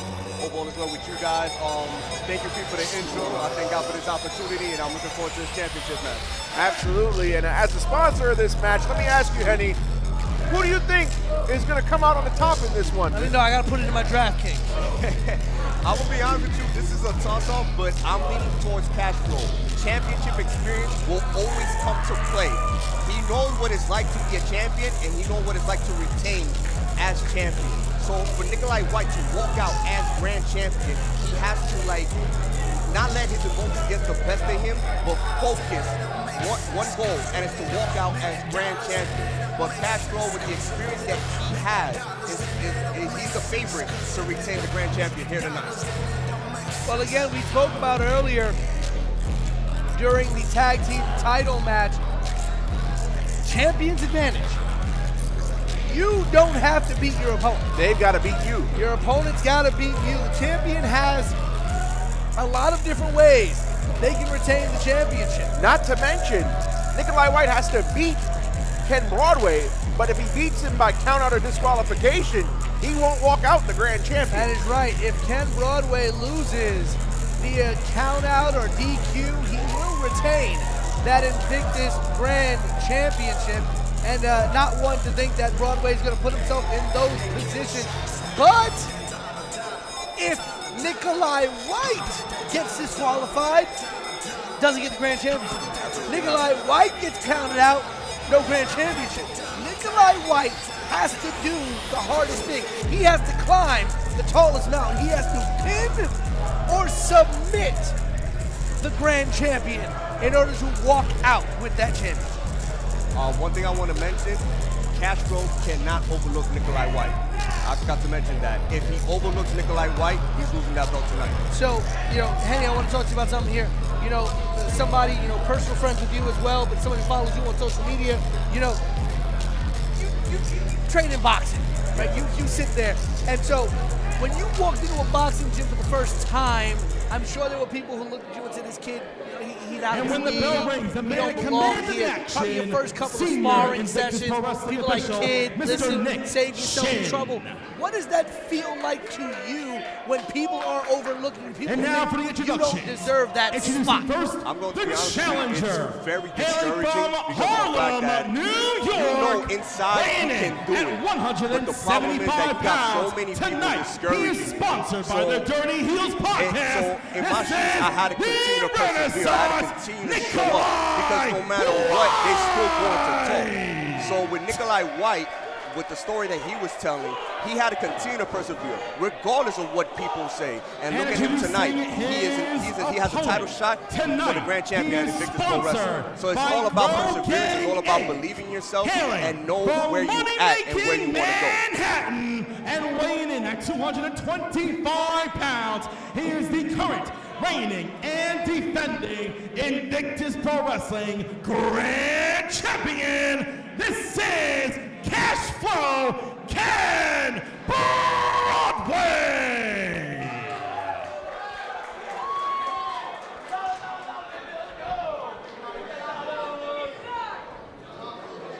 Cash Flow Ken Broadway won that grand championship here in the Bronx. Not in this building, but here in this borough at Bronxlandia. Invictus' debut show in the Boogie Down Bronx as he won the Invictus Grand Championship Tournament, a multi-man finals, which saw Ken Broadway crowned the grand champion here at Invictus. And a lot of personal emotion going into winning that grand championship for Ken Broadway, especially here in the Bronx. Ken Broadway will always carry with him the memory of his dearly departed tag team partner and close personal friend, Matt Travis. And he has always said, every time Invictus is in the Bronx, it's extra special for Broadway because he knows that if anybody would have loved to have seen an incredible professional wrestling product in the Bronx, it would have been Matt Travis. That's right, and we miss MDK every day. These two here, Nikolai and Broadway. Nikolai, Nice. Ken Broadway, a product of the House of Glory training facility under the legendary Amazing Red and Brian Excel. He's had an opportunity to face off against some of the world's best. It's one of the advantages of being a student at the Hog training facility.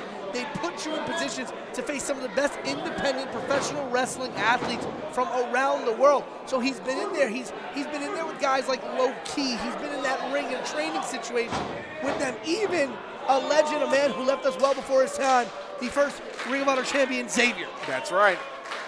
Don't forget, he also last year faced Switchblade Jay White. Very much did. And on the other side of that, Nikolai White, a kid who's kind of self-taught, self-trained, came from the backyard game. He did. Well, he does also have former training from former Impact Tag Team Champion Santana. He does. But, for Nikolai, it was a matter of, and he told me, wrestling was his escape from the hood, right? Of course. He wanted to get out there and do something and have fun and not be involved in the BS out in the streets. And Henny, you and I both being from the Bronx, we know how it is out here in these streets, And so Nikolai found solace in backyard wrestling, the burgeoning of social media, I believe, out in Coney Island. Yeah, I was there. I've seen Nikolai White since he was 16. Nice. And now here he is. Look out now.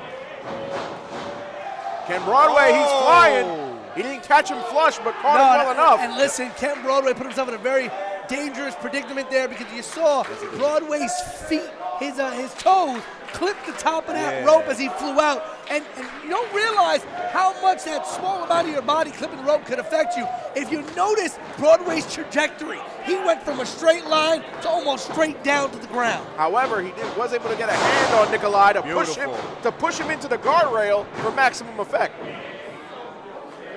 Covered by Broadway, but those long arms of Nikolai White. Very rare. I've never seen as a referee a rope break where the competitor grabbed the second rope and not the bottom. Nikolai's a very interesting competitor. He's unusually a very lanky young man, very skinny, not exactly someone you would define as a heavyweight. Beautiful. And listen, even though he does have moves like that in his arsenal, not necessarily, he doesn't define himself as a cruiserweight. No. Kind of a hybrid. Hold on, guys, hold on. Here we go. Oh! Did he just corkscrew suicide dive? Yes, he did. I've never seen that before. Yes, he did. Only time I had a tope screwdriver was on a Sunday during brunch. Was it bottomless? Yes, of course. Gosh. If it's not bottomless, it's not worth it. Now you Nikolai, that's too early. Nikolai, that's too early. You can't be doing that. This goes back to, as we see the double feature replay, that corkscrew tope. Beautifully executed. I've never seen anything like that before. Beautiful. That was beautiful. But as we mentioned, the immaturity factor comes back to haunt Nikolai at times. Remember how he lost to Gabe Sky in the Mecca out in Ridgefield Park. He should have stayed on Ken Broadway, not took the title and then jaw-jacked with the crowd. Right. He cannot let his emotion get the best of him, especially this championship match. He has to stay focused and win the grand championship. He cannot let his emotion get the best of him, because if he do, he's going to take that L, and it's going to be unfortunate. And championship opportunities are not easy to come by. Not at all. Hey, listen, it took Nikolai White having to win an entire Rumble for him to get this. Yes, sir. Cover. Only two. Being in championship matches as the challenger is the equivalent to playing in the Super Bowl. You don't know if you'll ever get there again. Yes. Right. Should you lose. But obviously Nikolai White wanted to come away with Whoa. What's going on here? Montekia is in the crowd. What's Monte doing there? Monte and Broadway, both trainees out of the House of Glory Wrestling School. These two young men came up together. I understand, but what he's doing here, that's the question. Supporting his friend, supporting Broadway. I mean, I hope so. Oh, beautiful. Beautiful drop kick, got almost his whole body elevated on that Alphonse. And I'm sorry to be distracted, but there's like 3 Montes in the crowd. You can never have enough butter. No, that's true. What's the first thing you do when you cook? You throw the butter right in the pan. That's right. If the butter ain't sizzling, I don't want it. La mantequilla. Oh, and he just spat water in the face of Montekia. Nikolai, what are you doing? Nikolai, what in the world are you doing? Nikolai White, his eyes not on the prize, and Montekia has got referee Nick Shin's attention. And this is what I'm talking about. You cannot get distracted. You need to focus and win this championship. Oh, look at all this dancing. I appreciate all that dancing flex, but you gotta focus and win the championship. You cannot get distracted. This is gonna haunt Nikolai during the match. Nikolai White, his eyes not being kept on the prize. And he had to slow up there. Referee Nick Shin was in between him and Broadway. Oh, my God. I still don't know what issue Nikolai White has with Montekia. Oh, my Lord. Oh! Power bomb! Man, he ain't finished yet. Oh, my God. Not at all. Beautiful flatliner there, cover. And a 2 count. But now a submission, a crossface. And this very unlike Broadway. Broadway not exactly a submission artist, but you know what? You gotta always have things in your arsenal that you can throw out that people won't expect. Yeah, you just never know. You just never know, especially in the championship match. Let's see what Nikolai can do in this situation. And again, this is one of those situations where Nikolai not having the weight advantage is going to play against him, because Broadway can lay that whole body down on Nikolai White and increase the level of gravitational force. Nikolai's going to have a hard time fighting out of a submission hold like that. Wait, he was going for the kick. Oh, my God. Gas Flow and Nikolai just trading shots here. Now, what's interesting, we talk about the power game being on the side of Cash Flow, but you also got to think the cardio game on the side of Nikolai White. Especially because he has the height advantage and the agility and speed advantage too. Absolutely. A better conditioned athlete is Nikolai White. Nikolai White very much used to being in multi-man matches, flying around, doing some crazy things. He's had to have that cardio training. Cash Flow, while he is very well. Wait a minute. Single leg Boston Crab. No. Going for like an Indian deathlock. No. This is it? A regal stretch. I didn't know Nikolai White had that in his arsenal. He's not a submission wrestler either. Not at all, but he calls himself the Renaissance because he feels like he is a hybrid wrestler in the purest form, incorporating so many different styles. Absolutely.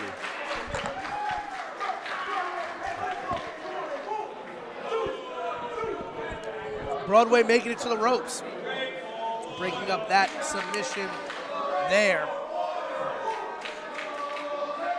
But again, as I was saying, no disrespect to the cardiovascular conditioning of Ken Broadway, but when you are in the type of matches that Nikolai White has been in most of his career, you build up a different type of stamina than Broadway has.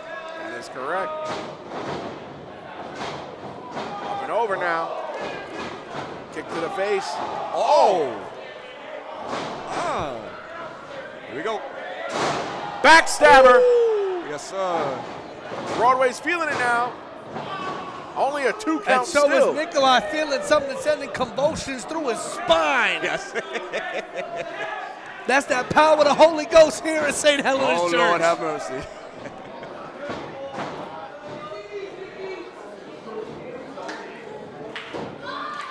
And now these two men back in the middle of the ring. Oh, wait a minute. Reversal by Nikolai. Oh! Once again, a reversal by Nikolai. Nikolai just always having a counter to whatever Broadway's doing in this match.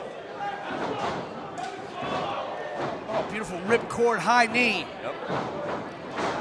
Oh! Was that a capo kick? Yes, It sir. was. Yes, sir. And you know the significance of that move with Ken Broadway. That Matt Travis's legendary move, the capo kick. Maybe a sign of disrespect out of Nikolai White. I don't think it's a sign of disrespect. I think it's the mind. I think it's the mind game. And Montekia now has crossed from the guardrail to ringside. Remains to be seen if he will get And involved in this is it match. Jesse? I think Broadway's busted open. He is. No way. Hurricane oh my Rana! God! Step up, Rana! You got to be kidding me. You have got to be kidding me. Broadway is busted wide open. And a step up Hurricane Rana from the apron to the outside for Nikolai White. Guys, you know what this means? This is not a wrestling match. This is a fight. When you see someone busted open, this is a fight. Oh my goodness. And a corkscrew, shades of Hector Garza. Cover here, we might have a new grand champion. Oh, wow. Close. Close. Okay, as we see here in the double feature replay, a step up Hurricane Rana to the outside. No. Alphonse, that wasn't a step up. He flew himself. He threw himself over the top rope. He didn't even step up. That's true. Had the more Call touch. him Air Nikolai. Monte, what in the world are you doing? What's Nikolai doing? He's Nikolai getting in the face of those fans. You see, this is what I'm talking about. He get distracted. Got the water. And Hey, yo, Nick is just a ref. What's wrong with y'all? Went to go spit the water in the face of Broadway, but caught ref shit in the eyes. Yeah, this is not looking good for Nikolai, especially if he wants to win that title tonight. Nikolai back on the floor. He's circling the ring. Nikolai looking for something. Don't tell me he's going after the belt. Nikolai, no. Don't do this to yourself. Nikolai going for that Do championship. not do this to yourself, Nikolai. Nikolai, do not do this to yourself. If the ref can't see it, he can't call I it. get it, but look who's right behind him. But Montekia just grabbed the title. This is exactly what I'm talking about. Like, he has to stay focused, and he's getting all emotional and stuff. Roll up. Roll through here. Oh, my God. Oh. Travis Oh my Plex. God. Travis 1, Plex, 2, 3. That's it. I still want to know what business Montekia had with Nikolai White. That's my question too. Invictus Pro Wrestling Grand Champion, Cashflow Ken Broadway. And while Nikolai White may have invoked the spirit of Matt Travis with a capo kick earlier in this match, it was by the hand of God and Matt himself that Ken Broadway with that Travis Plex once again retaining the Invictus Grand Championship. Check it out here in our feature replay. Look at that here. Dead weight, pull up, Travis Plex with the bridge. 3 count and Broadway will retain. Another successful title defense by Ken Broadway. Well fought match. I hope after this match, Nikolai White learned from this. So when he gets a title shot, whether it's Invictus or other places, he learned from this. But you gotta wonder, could the outcome have been different if Montekia had not been on the outside? Would we be talking about Nikolai White as the new Invictus Grand Champion? Good question. Oh, whoa. Look who's walking around. Oh, no. Boy, ain't no way. Is that Mr. 485? Well, Jay Bougie's in the front row with the Climb for the Cloud briefcase, staring a hole right at Ken Broadway. I mean, I do remember in one of the podcasts, Jay Bougie was talking crazy. So he got the briefcase, so we don't know what he's going to do. And he's smiling. Broadway has finally noticed Bougie out there. Can we see a cash-in right now? Who knows? I mean, listen, he has the ability to cash that briefcase in for a shot at any Invictus title at any time after he has won the briefcase. Yes, he does. So technically, Jay Bougie could cash in right now. He could. Yep, very well. He could, but I think this is all mind games. Because it's not only the grand champion you can go after, you can also go after the social media champion. So I do believe he's playing mind games with Broadway and whoever's going to win between Ben Bishop and PJ Savage. Not to mention, he could also go after the tag titles if he wants to. Yeah, he has faces with him too. Well, right now it looks like Jay Bougie is not making a decision just yet, as Ken Broadway safely walking away. Still, the Invictus Grand Champion. We have seen 3 champions retain tonight. We've gone 3 for 3. Henny, before you leave us, I gotta ask, what do you think about the big main event, the social media championship? Big Trouble, Ben Bishop defending against PJ Savage. This match, I feel like Savage has nothing to lose and everything to gain.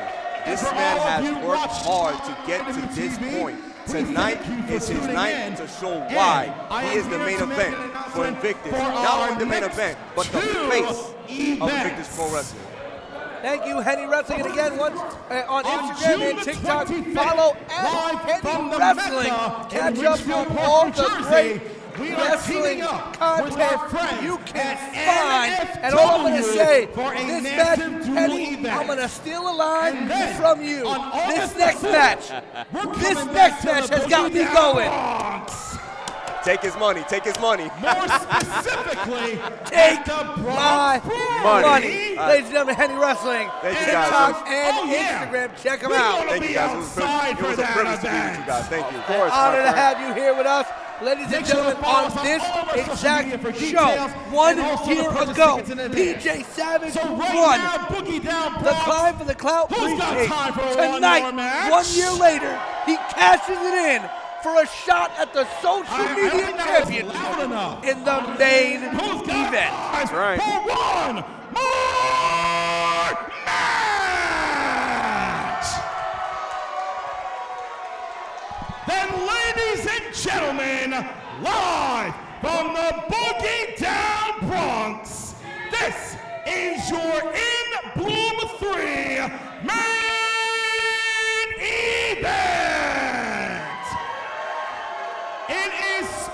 sponsored by GG for the win.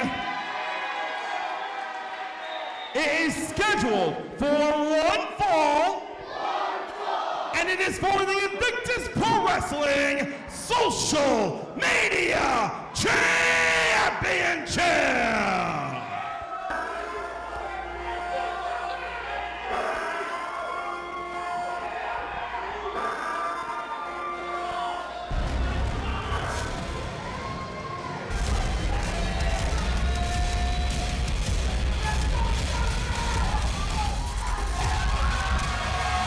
Here comes PJ Savage. As you said, Pete, a year ago, he won that climb for the Clout briefcase. And now, cashing it in ahead of time, which gave Ben Bishop a month and some change to prepare for the Savage one.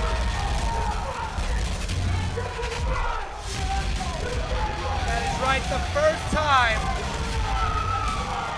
that the Invictus climb for the Clout briefcase has been cashed in ahead of time. We saw the first winner of that briefcase, MCM, cash in on a sneak attack on then social media champion Big Game Leroy with the help of then friend and partner Big Trouble Ben Bishop. That is indeed correct. You're definitely a historian, Pete. The Savage and Big Trouble Ben Bishop set the hook up.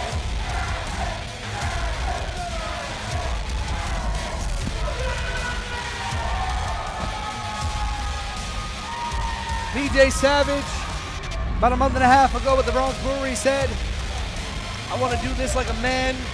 I want to step to you like a man. But he also said, because I want to beat you Like a man. like a man. As we see streamers galore being thrown into the ring for PJ Savage. You think we're here in the Tokyo Dome watching the Young Bucks. Well, we are Kevin Kelly's favorite backup commentary team. That is true. Hashtag InBloom3 on social media. And here comes Oh boy. Big Trouble Ben Bishop. The last social media thing you want to do is come to New York with a Boston jersey on. I mean, at least we wouldn't have booed him so hard if he would have come with a Braves jersey. I mean, Queens is only 10 minutes away. Man. I hate Chipper Jones to this day.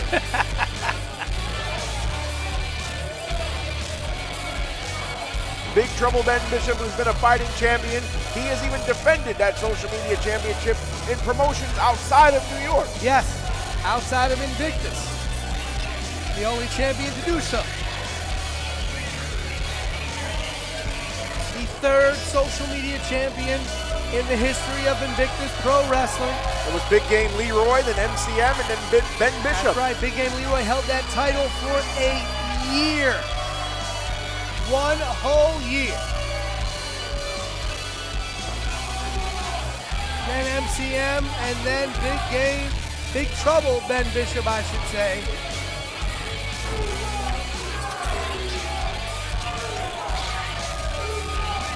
You know what's interesting, Alphonse? To this day, and I've called a lot of PJ Savage matches in the last couple of years, but the man's been making the round. How many times have you seen that? Where Have somebody you was seen bigger than PJ Savage have to look up at an opponent? It's been a long time. Last time somebody outweighed and towered over PJ was Shane Taylor. Chance of And Boston when the sucks. bell rings, the man in command of the action, Invictus Pro Wrestling official, Q the Ref. Introducing first, in the corner to my left. Tonight, he is cashing in his 2022 Climb for Clout briefcase, which tonight makes him officially the challenger. Hail from New York City, weighing in this evening at 250 pounds, for he is Savage, PJ Savage! And do you hear the ovation, Pete, for PJ Savage here in the Bronx? Introducing his opponent in the corner to my right. Sponsored by Grow Gang Inc.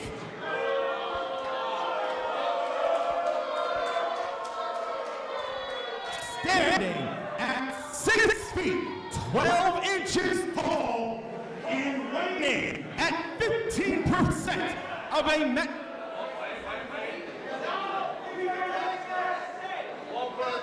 Weighing in at 15% of a metric ton, and hailing from anywhere but the Bronx, New York. He is the current reigning and defending Invictus Wrestling social media champion. This is Big Trouble Ben Bishop.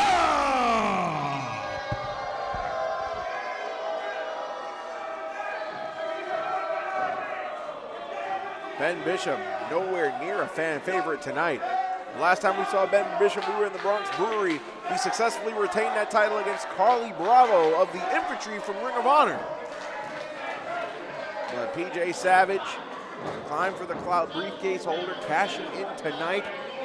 As you mentioned, the first person to cash in ahead of time, which that's to the advantage of Ben Bishop. Gives Ben Bishop a whole month to study tape of PJ Savage, which PJ's been all over the place as of late. There's plenty of footage out on PJ Savage.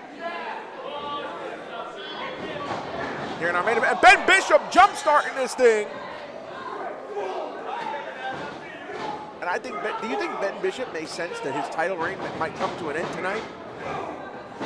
Listen, you know, I don't think Ben Bishop is scared of anyone.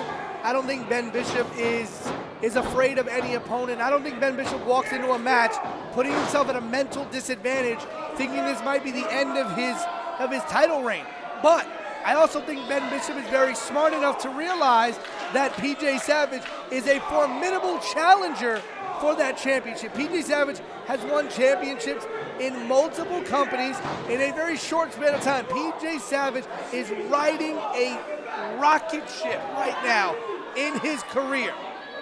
So I think Ben Bishop very much knows that PJ Savage is going to do everything in his power and give every ounce of fight he has to try and win this championship. And not to mention, look at the momentum that PJ Savage has been on in the last couple of months. Of course, and we want to give a shout out to one of our sister promotions, Titan Championship Wrestling. He's a heavy hitter there. Of course, he's been involved all over the place as PJ Savage. I think Ben Bishop knows that. Hence why he's trying to do anything he can to get an advantage, including dropping PJ Savage on that guardrail there.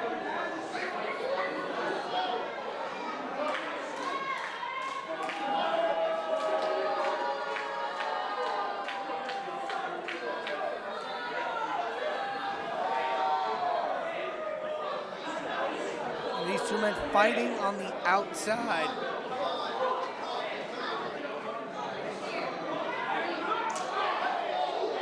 PJ Savage now on the offensive. Hammering away now.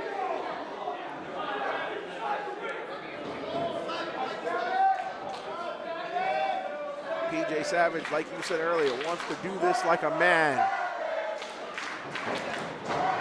PJ Savage cashed in ahead of time. A whole month ahead of time.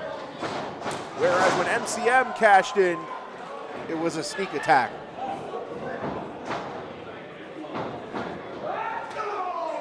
And MCM did win that social media championship with the help of Big Trouble Ben Bishop. It was a sneak attack of Ben Bishop onto Big Game Leroy that allowed for MCM to actually win that championship.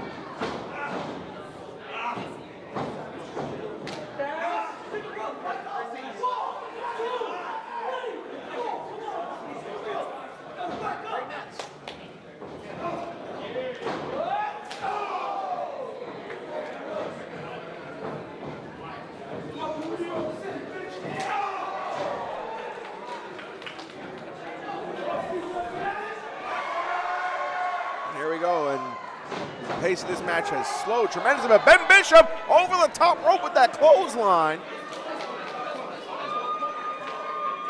And it's not very often you see somebody take Ben Bishop off of his feet. PJ Savage is going to have to utilize his power game, just like he's doing right now, to keep Ben Bishop off kilter, to keep him off his feet. I think that'll be exactly what Savage would need to do to win this championship. Ben Bishop is not a guy who's used to having to fight from behind.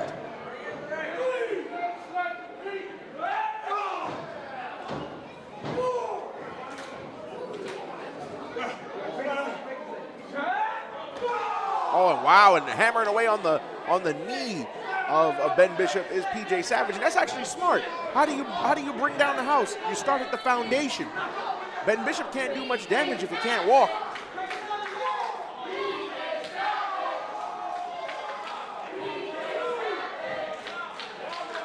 PJ Savage And again, in control. that height is usually an advantage for someone when you're almost 7 feet tall, but at the same time, that height can be a disadvantage if they start to chop down the metaphorical tree. It's a lot harder for you to get back up to a vertical base. It takes a lot longer. It takes a lot more energy, and now you might have a broken hand. Yeah, he chopped that ring post very hard.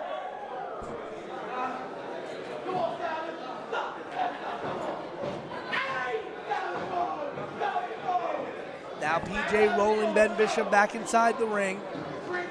Ref Q has been very liberal with these two men, has let some action happen on the outside. Well, as an official and somebody who's refereed their fair share of main event championship matches, you never want a match of this magnitude to end on a countout or a disqualification. So sometimes you gotta loosen up the reins a little bit and let them fight. Not anything too egregious to let them take advantage of the rule book. Cover now, Ben Bishop looking to retain only a 2 count. And again, you see how hard it is for Ben Bishop to get back up to a vertical base when he's down. Yep. It is a lot harder to move that 7-foot frame because you are 7 feet tall. That is You're right. You're not kipping up. You're not getting up super quick. You're not rolling up. It is a slow, deliberate process. And every single time that he is knocked down, every single time he expends more energy, the longer this match goes, the harder it is going to be for Ben Bishop. That is correct.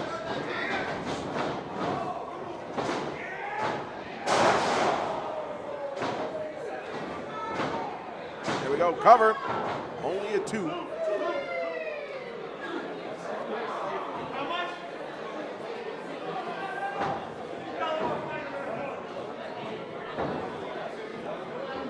Again, these two fighting for the social media championship here in the main event of In Bloom 3 live at St. Helena's Church in the Bronx, New York.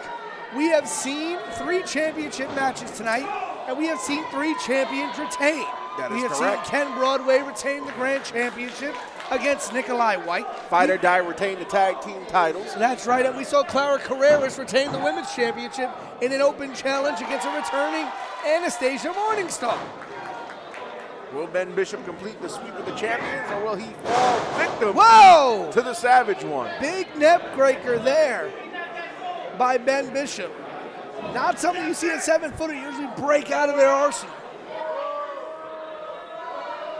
Also tonight we saw a new owner of the Climb for the Clout briefcase, Jay Bougie. Somebody who myself, yourself, Nick Galtman, and Alex Aceta did not want to see win that title. Not at all, but Jay Bougie is the Climb for the Clout briefcase winner, meaning that as of tonight, he has 1 year until In Bloom 4 to decide when and where he would like to cash in that briefcase and for what title.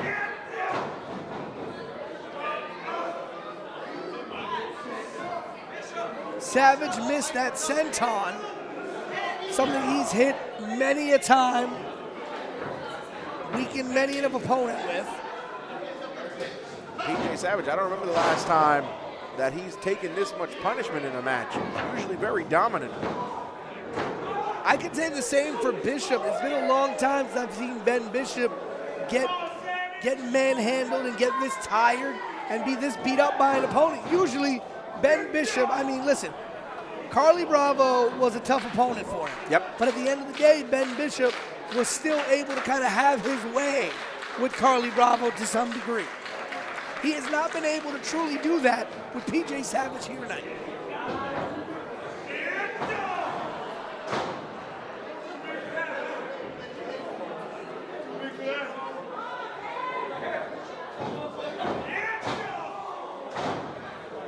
Ben Bishop slowed the pace of this match down and methodically just taking his time with PJ Savage. Shot to the head. When's the last time you've seen PJ on his knees like that? Not very often. It is not very often that PJ Savage takes punishment from an opponent. As you said, the last time we've seen that here at Invictus, it was at the hands of Shane Taylor and STP. That's right.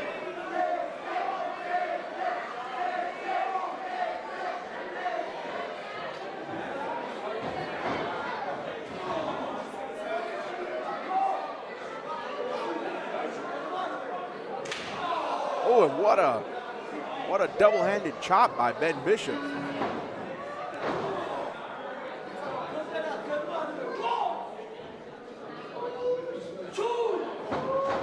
Bishop whipping Savage into the corner. And Savage ate that buckle tight on the spine.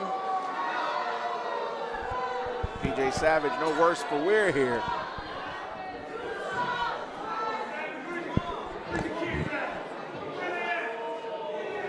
And Ben Bishop just taunting PJ. I think he should stay on him instead of... Yes, especially because the way Ben Bishop is breathing, he's not exactly in the greatest of physical shape right now. He's a bit beat up. He's a bit tired. Remember, Bishop had to fly in from Georgia today prior to this match. That's a long way from the Bronx. PJ now on the second rope. I don't remember the last time I saw somebody body slam Bishop like that. Splash off the top. Savage splash. But Savage did not have enough to stay on top for the pin. He couldn't capitalize. I think that could have won Savage the championship had he been able to capitalize on a pinning situation off that Savage splash. I agree. And did you see the hang time he got on that splash? Right here, we'll see it. Picture replay, second rope, Savage splash. But again, could not continue on into the cover on Bishop. That's just how exhausted these two are. That may be a blessing in disguise for Bishop. Went for a version of the Savage knee. And got chopped down with a clothesline.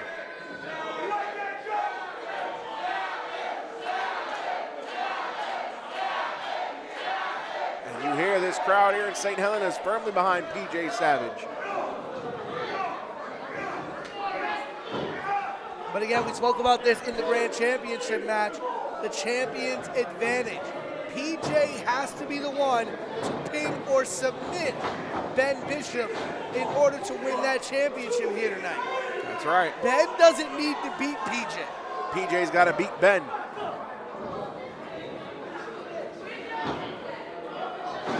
But speaking about beating Ben, you gotta wonder if maybe cardio and tiredness and fatigue is starting to affect Ben. He's moving a bit slower with both his strikes and his gait around the ring.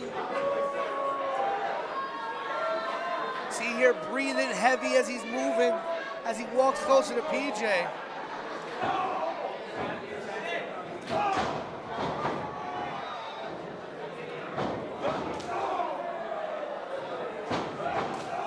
Wow, and PJ Savage firing back. A shoulder takedown, that's not going to take Ben Bishop down, especially with PJ Savage in this fatigued state. Right. And now a sleeper, it looks like. And an interesting move here. from Ben Bishop. But it's a smart move. PJ Savage is already fatigued. What better way to beat him than to put him to sleep? This is very true. Also, the added height advantage for Ben Bishop gives him a little bit of more leverage on that sleeper hold. To cinch it in.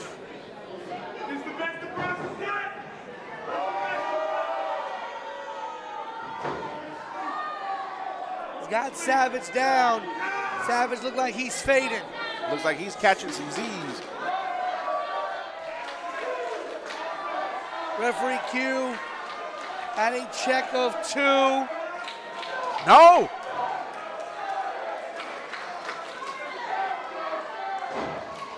Savage fighting back with what I don't know. Talk about moxie. Talk about strength. Possible last gasp effort by PJ Savage. He got Bishop up. PJ looks like he's emptying out the tank. That's what you're going to need to do if you want to win the championship here at Invictus. I don't care what championship it is, but to become a champion, you got to be willing to give everything you've got.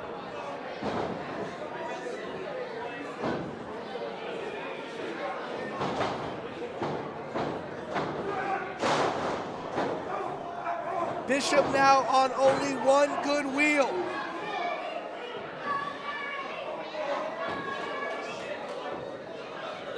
PJ Savage, Ben Bishop. I think it's going to come down to really who wants it more. Going for that knee and staying on that knee, the left knee of Ben Bishop, trying to take out the legs, trying to take out the support system of Ben Bishop.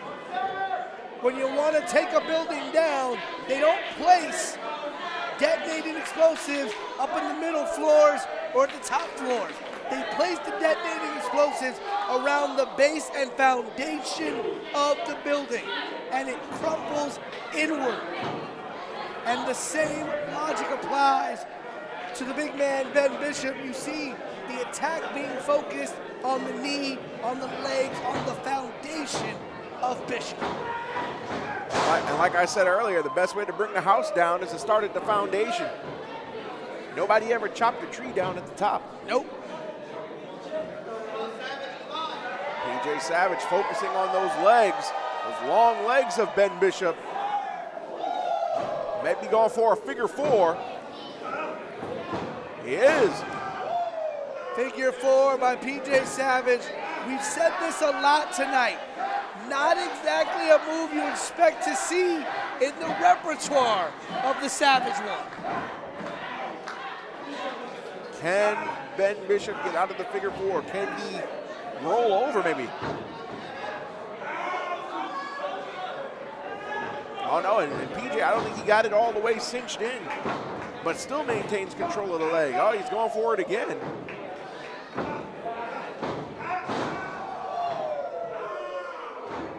Ben Bishop writhing in pain.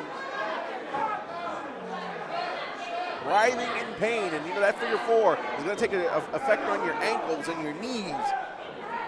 And those are 2 areas where if you're a big man like Ben Bishop, those are 2 areas you do not want hurt.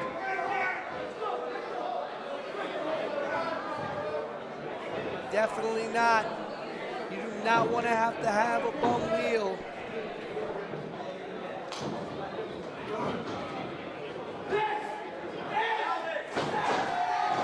Going for the Savage, knee connects.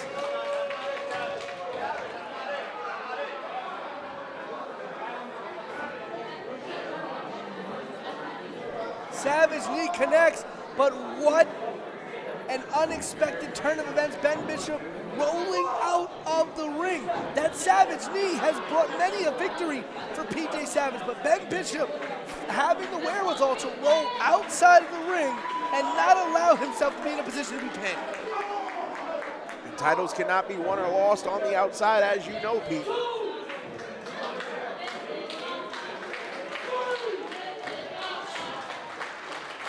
PJ Savage, though, taking his time.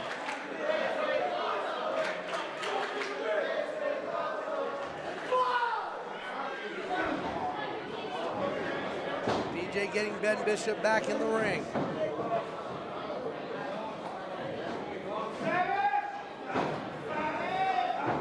PJ now.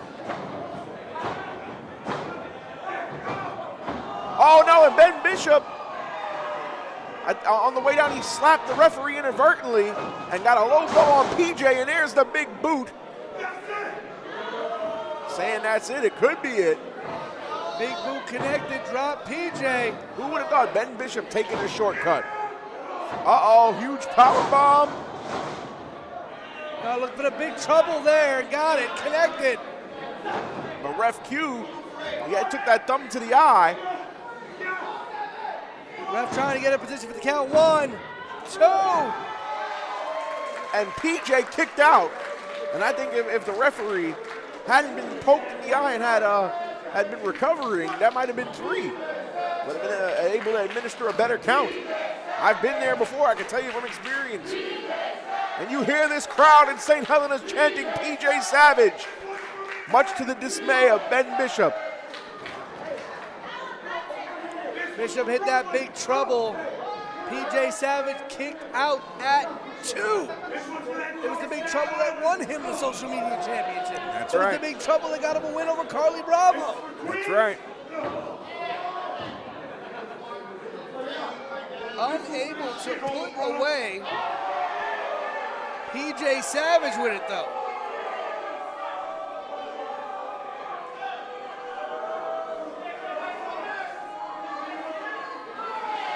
And Ben Bishop jaw-jacking with the fans here in the front row. Not smart. Oh man, talking a whole heap of trash, but PJ caught that hand. Well, that's a Savage way to get out of trouble. Beautiful suplex by Savage. Savage finding a 3rd, a 4th wind.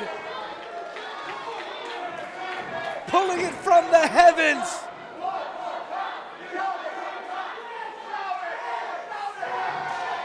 Savage knee.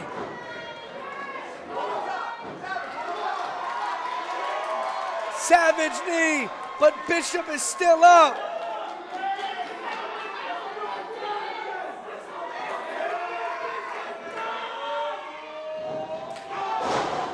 A second Savage knee, the cover on Bishop. And we have got a new social media champion at Invictus. History has been made, ladies and gentlemen. PJ Savage, your new Invictus social media champion. It took not 1, but 2 Savage knees back to back at the end of a long and grueling battle. The second one right there in our picture-in-picture replay on IWTV. And the 1, 2, 3 ends the reign of Ben Bishop as Invictus social media champion. And ladies and gentlemen, we are living in the reign of Savage.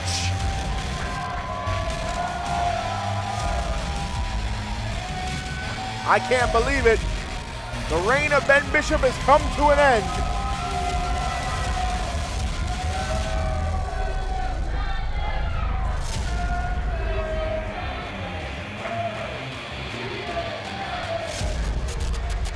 And the fans here in St. Helena's very happy at the outcome of this match. You hear them chanting PJ Savage.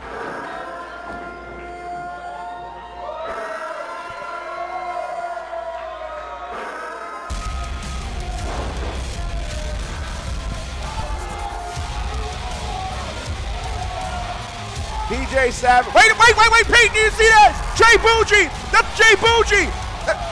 Don't tell me he's going to cash in on PJ. Look, a stomp. Jay Bougie just hit a stomp on PJ Savage.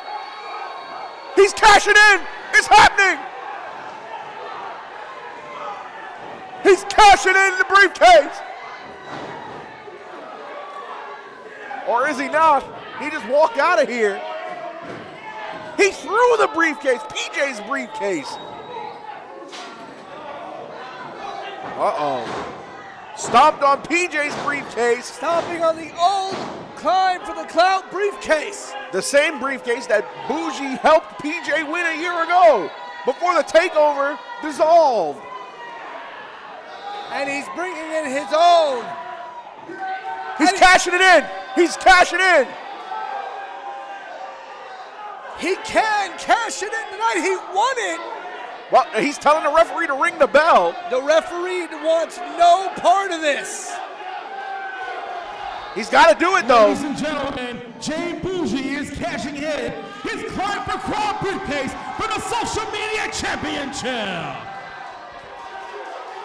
The bell has sounded. Bougie's cashing in. He hit the stomp right on the title. No. The cover. 1, 2, 3. Jay Bougie. Ladies and Do you know what gentlemen, this means? Here is your winner and new Invictus Pro Wrestling Social Media Champion, Jay Bougie. Not only is Jay Bougie the new social media champion, but PJ Savage now has the shortest reign in title history. The reign of Savage ends almost as quickly as it began. Savage has been sacked by Jay Bougie, his former best friend, former tag team partner. Has attacked PJ Savage from behind, cashed in the Climb for the Clout briefcase that he won earlier tonight. And we now have a brand new, for the second time tonight, a brand new social media champion. And I'll be damned to hell and back. It's damn Jay Bougie. I'm speechless, Pete. But it was within his rights as the Climb for the Clout briefcase holder. So we can't say he did anything wrong. Somebody call Barry Allen, because we need to run back in time and change what just happened. Jay Bougie, I'll be damned. Jay Bougie is the Invictus social media champion, and I for one wonder what the hell this means for the future of Invictus Wrestling as the age of Bougie has begun. Ladies and gentlemen, for Alphonse Stevens, I am the voice of Invictus Wrestling, the voice of a generation, Pete Rosado, for all of us here at Invictus Wrestling and the Boogie Down Bronx. We thank you, and good night from In Bloom 3.